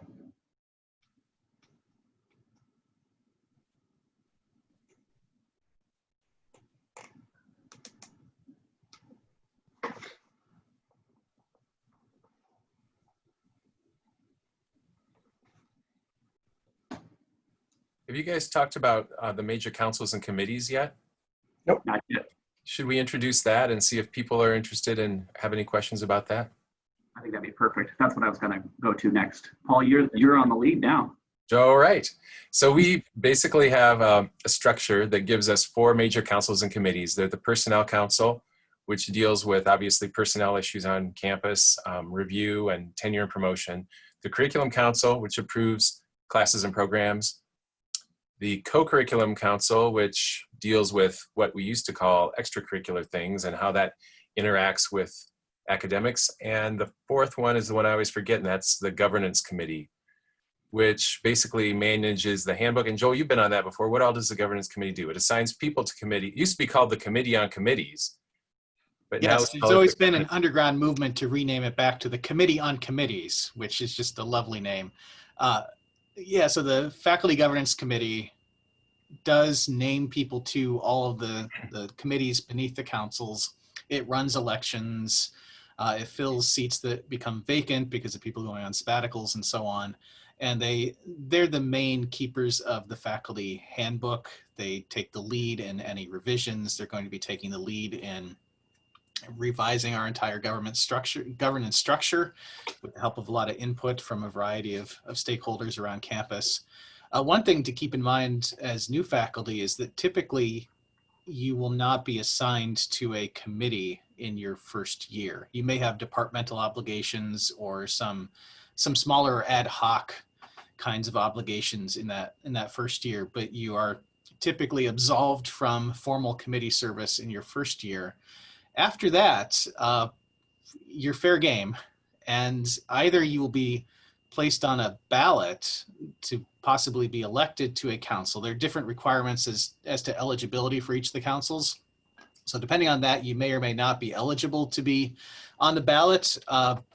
to be nominated and then perhaps be elected to it, but you are likely to be eligible for a regular committee slot. And there are a variety of committees, and you might just find yourself named to those. And usually the Faculty Governance Committee will solicit your opinion. So if you have strong preferences or opposition to being on something, they'll say, let us know prior to this time in the spring when we make selections for the following year. Keep an eye out for that, follow those directions. But it's a great thing as you start serving on committees, you get to know people across campus. This is a great way of feeling plugged into the community and doing your part to engage in shared governance. So it's that, in addition to serving on search committees, is a great way of becoming a member beyond your department. That's been my experience, at least. I agree. Paul, can you say a little bit more before we get into any specifics about tenure and promotion, what else the Personnel Council does for faculty? Yep, we have first of all, our agenda is kind of set up at the beginning of the semester with some predictable things. It starts out with a review of tenure materials. In the spring, we have review of pre-tenure materials. We look at people's applications for sabbatical. Beyond that, we put out a lot of fires, honestly. If things come up that we don't anticipate, we work those into the agenda. We've got something coming up that's kind of a unique and new thing right now that we need to work on next week, and it's kind of escaping my mind. Do you remember what the new thing is, Joel, that's on the agenda? We've looked at benefits. The benefits committee reports to us. And there's something that we're going to be looking at next week that I just can't remember. I don't know if it's this item, but Conference funds? What was that, Karen? Faculty conference funds or Faculty conference funds. There are a number of awards that faculty can apply for that we evaluate, or they can be nominated for. We evaluate those in the spring. The entire fourth section of the faculty handbook is revised and overseen by the president, but with the advice and consultation of the Personnel Council. So this is where a lot of the employee policies are included. And so we're brought in to provide our own advice and feedback on that. So that's where we play an important role in policies and procedures. May I step in just for a moment? And the faculty handbook can be found on the Augie website. And if you just go to the home page and scroll down under academics, you will find a link to the faculty handbook. And that is the only location that you should be seeing that document. So any updates are posted there. Faculty governance will work with keeping that updated, but that is where you find that document. And it's a good one to become familiar with, and it provides a bit of explanation for a lot of this. Karen, you said the bottom of the academics page? No, I think, so I'm just going, so just go to the Augie webpage, faculty and staff. Yep, at the top. Scroll down to, do you see academics? It says academic resources. Okay, click that. I just put the link in the chat. So if you click on the link and then scroll down, you'll get there. Thank you, Mitch. Just making sure I didn't mishear. The other item that I worked with Personnel Council on last year was the student ratings of instruction. Oh yeah. So SRIs for the end of each term. And I would say very significantly refined those last year, rather than an end of course survey to a midterm survey and an end of course survey for more formative information as well as summative.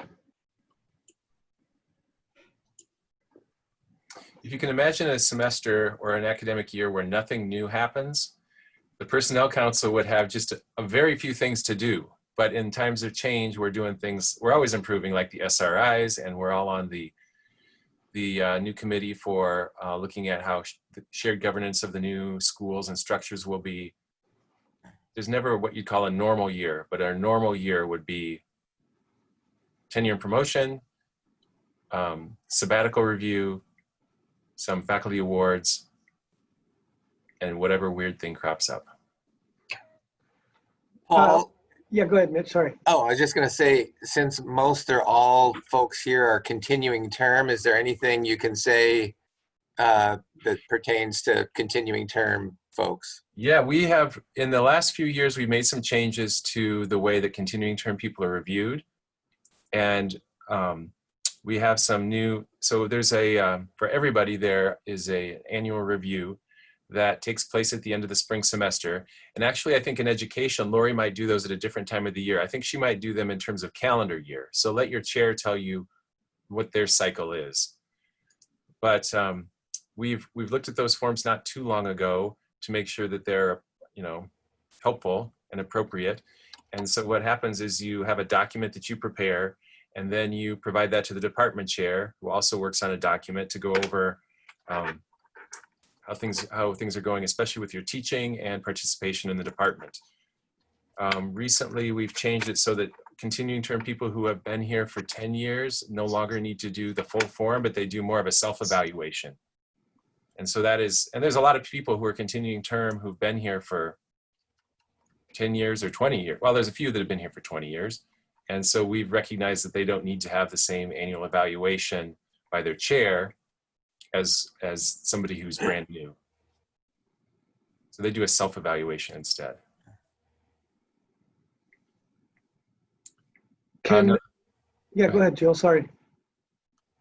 I was going to point out that continuing term people are now eligible for January's rotation of study leave as well, which is a change we made recently.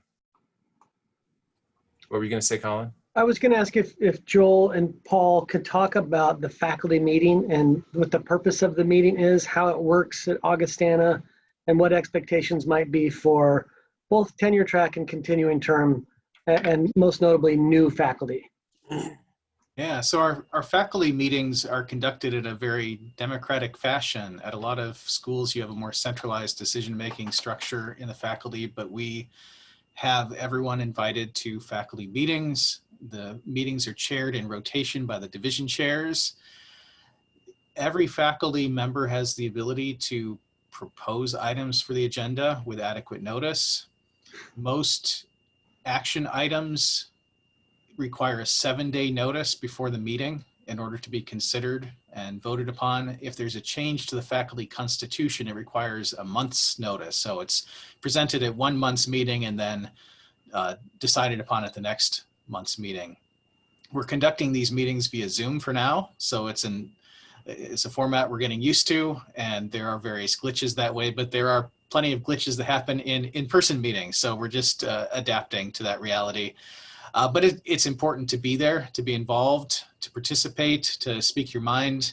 If there are issues that need to be talked about by the full faculty, make sure that either you work to get them on the agenda or that you work with your department chair or division chair to get them out there in prominence. The same is true of division meetings, or if you're in a school, to make sure that the school meetings have the right sorts of issues being debated. So I think we have a pretty transparent structure that way, where if there's something that's on your mind that needs to be discussed, there are ways of getting that in front of a broader audience. Thank you. So the typical agenda for the division or for the faculty meeting is a report from each of the councils that meet regularly: personnel, curriculum, CoCur, faculty governance, and then we invite the dean to speak, or the provost. We invite Colin to speak. Sometimes the president speaks.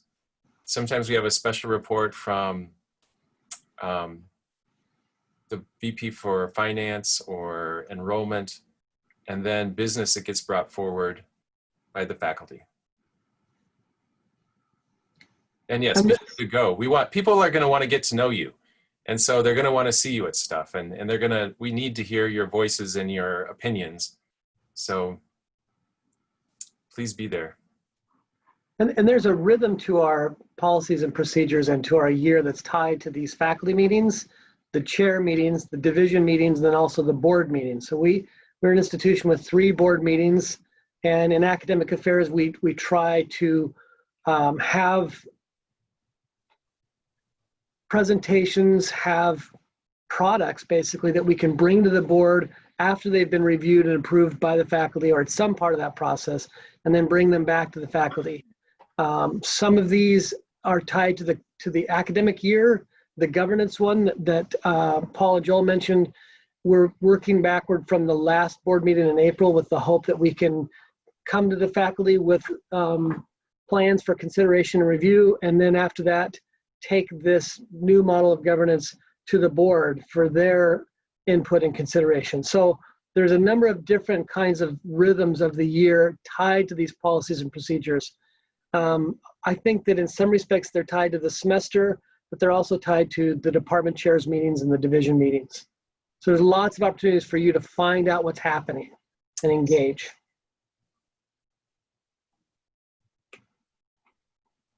Jay, is there anything you would want to share, or Mitch, about Curriculum Council and how Curriculum Council works similarly or differently from personnel? One thing that I'd add is that in the past, Curriculum Council has been kind of the up-down vote regarding new programs or new courses. And what we're trying to do is we're trying to reshape what new program and new course approvals look like and make the Curriculum Council more of a consultative fashion rather than simply the up-down vote. So if someone comes with a program, let's say DPT, and the Curriculum Council has questions about it, we can come back and say, this is what we feel is missing, or this is what we're not understanding. That way you have somewhere to go to, or you have somebody on the council to confer with, and that you're not kind of waiting to find out what is missing or what needs to be the next step. And so we're approaching that, like I said, we're trying to revamp the actual process, and then also make sure that the process is also structured in such a way that if we have a wonderful idea, or if, let's say, a pandemic strikes and we know that we need to pivot on a dime, do we need all 17 steps of that? And we ought to be more nimble than some of our state regional institutions so that we can get an innovative program to market quicker than they can. Mitch, did I leave anything out? No, I would just say that, as you're aware of items, be aware that you've got divisional representation on all of these committees. So if there's something that is, an issue that involving curricular and co-curricular, you don't have to just go to the committee with something. You can go to your divisional representative. So I would say when those lists come out, take a look at your people, identify them. Then as you have concerns, or you want to weigh in on whatever issue is being discussed by these councils, you know who your person is to represent you. Aaron, have you talked about the list yet? No. So I was just about to say, that's perfect. So the list is this master document of who's on what committees, who's on the faculty, contact people for a variety, everything that you need to know as far as who's serving in what capacity is on the list, capitalized. And that's currently residing still on the K drive, is that right? For now, yes. Yeah, and that's promulgated through Karen from Faculty Governance Committee, and it's got all kinds of great stuff on it. So pay attention to that. And when you go into your second year and you find yourself being named to committees, that's where you will find where you've been placed. So it might come as a surprise. We've actually, it will be a little later coming out. This morning I was at Faculty Governance for part of their meeting, making all of updating the committee assignments. And then, as Joel said, there's a lot of other information in there regarding to kind of personnel that are at Augie and various responsibilities that they have. So it is a good document and nice to be able to refer to it. So hopefully we will get that out in the next week, 2 weeks, and available for everyone to take a peek. And I would second that. The list is probably either first or second as far as documents that you've been shown or shared today. The Buzz Book is another one. that I go to often because I'm horrible with names and faces at times. And so it's good to be able to pull up, oh, I think that person's in this department, and then be able to cross-reference with the list as to who's where and when.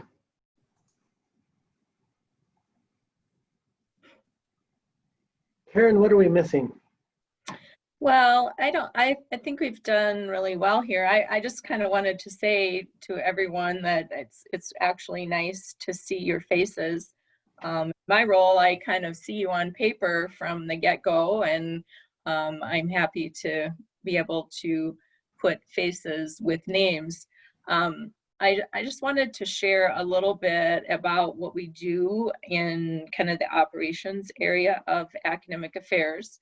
I've been at the university for a number of years, and most recently starting my 10th year in academic operations. So as a member of that team, I work most closely with Colin in the area of just general operations and things that are faculty related. I shepherd a multitude of these academic processes that we've kind of introduced you to, and there are more to come, but maybe more overwhelming than you really need at this moment. One of the things is that I do assist with the hiring process, with the creation of all your letters of appointment and your faculty files. And that's how really, to this point, I have come in contact with all of you. Working alongside Colin, we manage the academic affairs operational budgets, oversee professional development funds, and support the distribution of those funds from a variety of faculty supported processes. In my role, I also serve as we've kind of alluded to, the academic or administrative liaison to the faculty governance committee. And through the course of the year, I work in concert with the division chairs and the personnel council. So much of my work is in the background, supporting academic processes and records. We managed to keep ourselves decently busy throughout the academic year. So I'm involved with tenure and promotion process, or involved with a lot of these processes that have been mentioned thus far. So you will hear from me throughout the year for various sundry things. So I am always very grateful to a timely response when I send emails out. So I'm happy to, I don't have anything specific unless someone else has something specific to talk a little bit more about, but I'm certainly happy to answer any questions. My advice is that if you get an email from Karen, it's one that you want to open. Thank you. Some emails you might open sooner than others, but hers is one. And you probably have her phone number memorized. I've got her phone number memorized. Many Good one to know. Yeah. 4042. I have to admit I don't. I just yell. My office is right in between Mitch and Colin. So there's our intercom system right there. I just want to sort of echo what Karen's saying in terms of our role is to be in support of all faculty. I don't think we can be accused at Augustana of being administratively top heavy. Given our complexity, we run a pretty thin squad. And I mention as much because if you reach out to us and you don't hear back, please reach out again.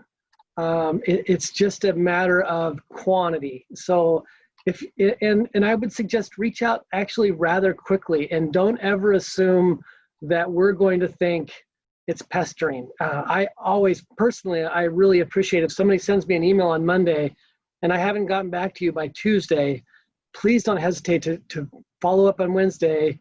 You can be cagey and clever if you want and say, did you get my email? Or maybe you missed it, or you can just say, I didn't hear from you. I need a response, and I will try to respond. So please don't ever think that you're pestering. It's just, we have an issue with quantity, and we're all so much quicker to communicate now because we never leave our keyboards. And so I think we're getting and sending perhaps more communications than ever, which is necessary because we don't get to be together and have side conversations and hallway meetings, which honestly are really helpful. Yeah. So our volume of email is going up, necessarily so. But I just can't stress enough. Please don't hesitate to follow up, and we'll get to it as soon as we can.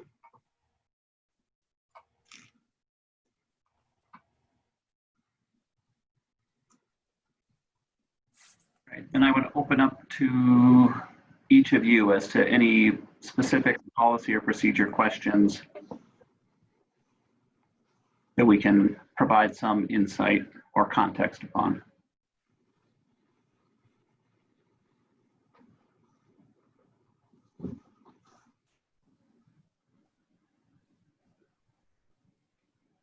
Quiet group. Are you saying that 3.5 hours of Zoom orientation has got you crying uncle already? My goodness. You folks probably maybe are already aware of the Academic Affairs Google Drive, which is where you found information about syllabus material. If not, I'll put it in the chat. We're trying to have that be kind of the central housing of any and all academic affairs information, with links if there are other things. So for example, when Karen sends out the faculty meeting information, it'll be in the Academic Affairs Google Drive. And this way she can just put a hyperlink and it'll take you right there. So,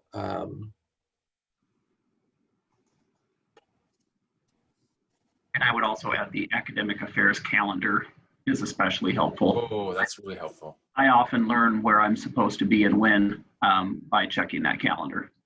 Did you tell them how to find, or tell them the details on that? That's a Google Calendar you can subscribe to. Yeah, Google Calendar. Mine, I think the colors show up differently, but on the lower left-hand side, you're able to add, there's a little plus symbol for other calendars. And if you search Academic Affairs, that'll give you dates of faculty meetings, start dates, midterm, add drop, finals. I want to say there's another one that I can't think of off the top of my head, but I think it's even got like curriculum council meetings. It's really helpful. Yeah. Well, there's two. There's the academic calendar, which comes from the registrar, which are all the important drop add dates, that kind of thing. And then ours is Academic Affairs. And that's where all the council committee meetings, et cetera, are. And so, and the new faculty meetings, new faculty orientation meetings will be on that calendar, which Mitch, I didn't know about the registrars. What's the one called for the registrars dates? Just Academic Calendar. Academic Calendar. Thanks. And then Academic Affairs is what we try to put together with all the academic council committee meetings. And then there's some other things that are in there just information wise, like new student move in. And if, not to get too technical, but if there's a meeting on there and you want to have it in your calendar, instead of retyping it, if you click on the meeting,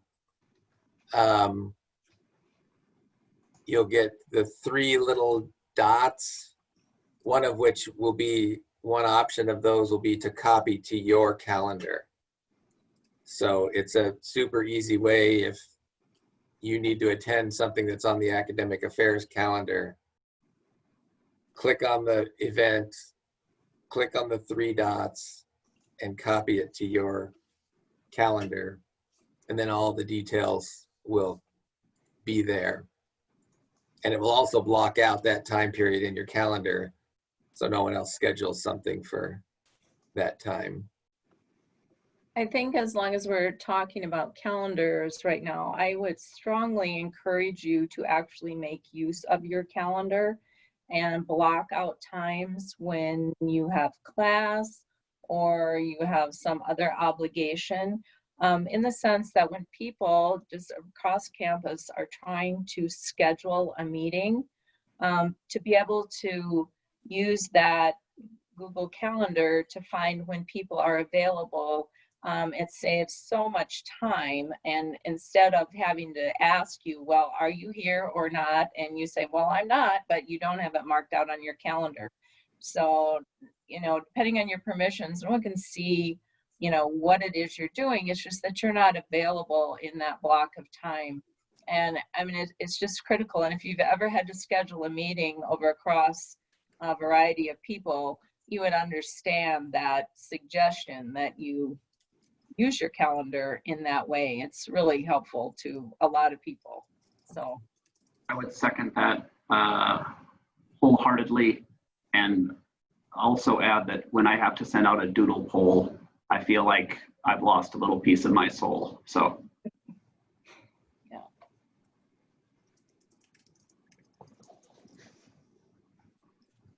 And if you're new to Google Calendar, you don't have to go in every last Monday, Wednesday, and Friday. You can click on the first Monday of class from 9 to 10 o'clock and set it up as repeating for Monday, Wednesday, Friday for the whole semester. Then you have it all in there.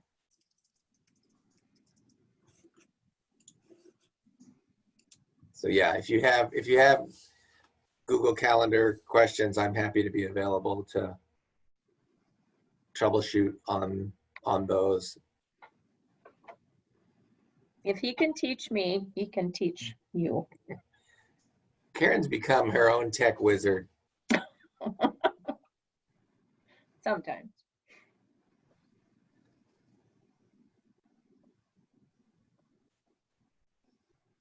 All right.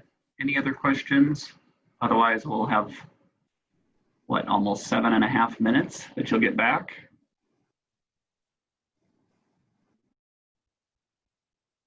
Okay.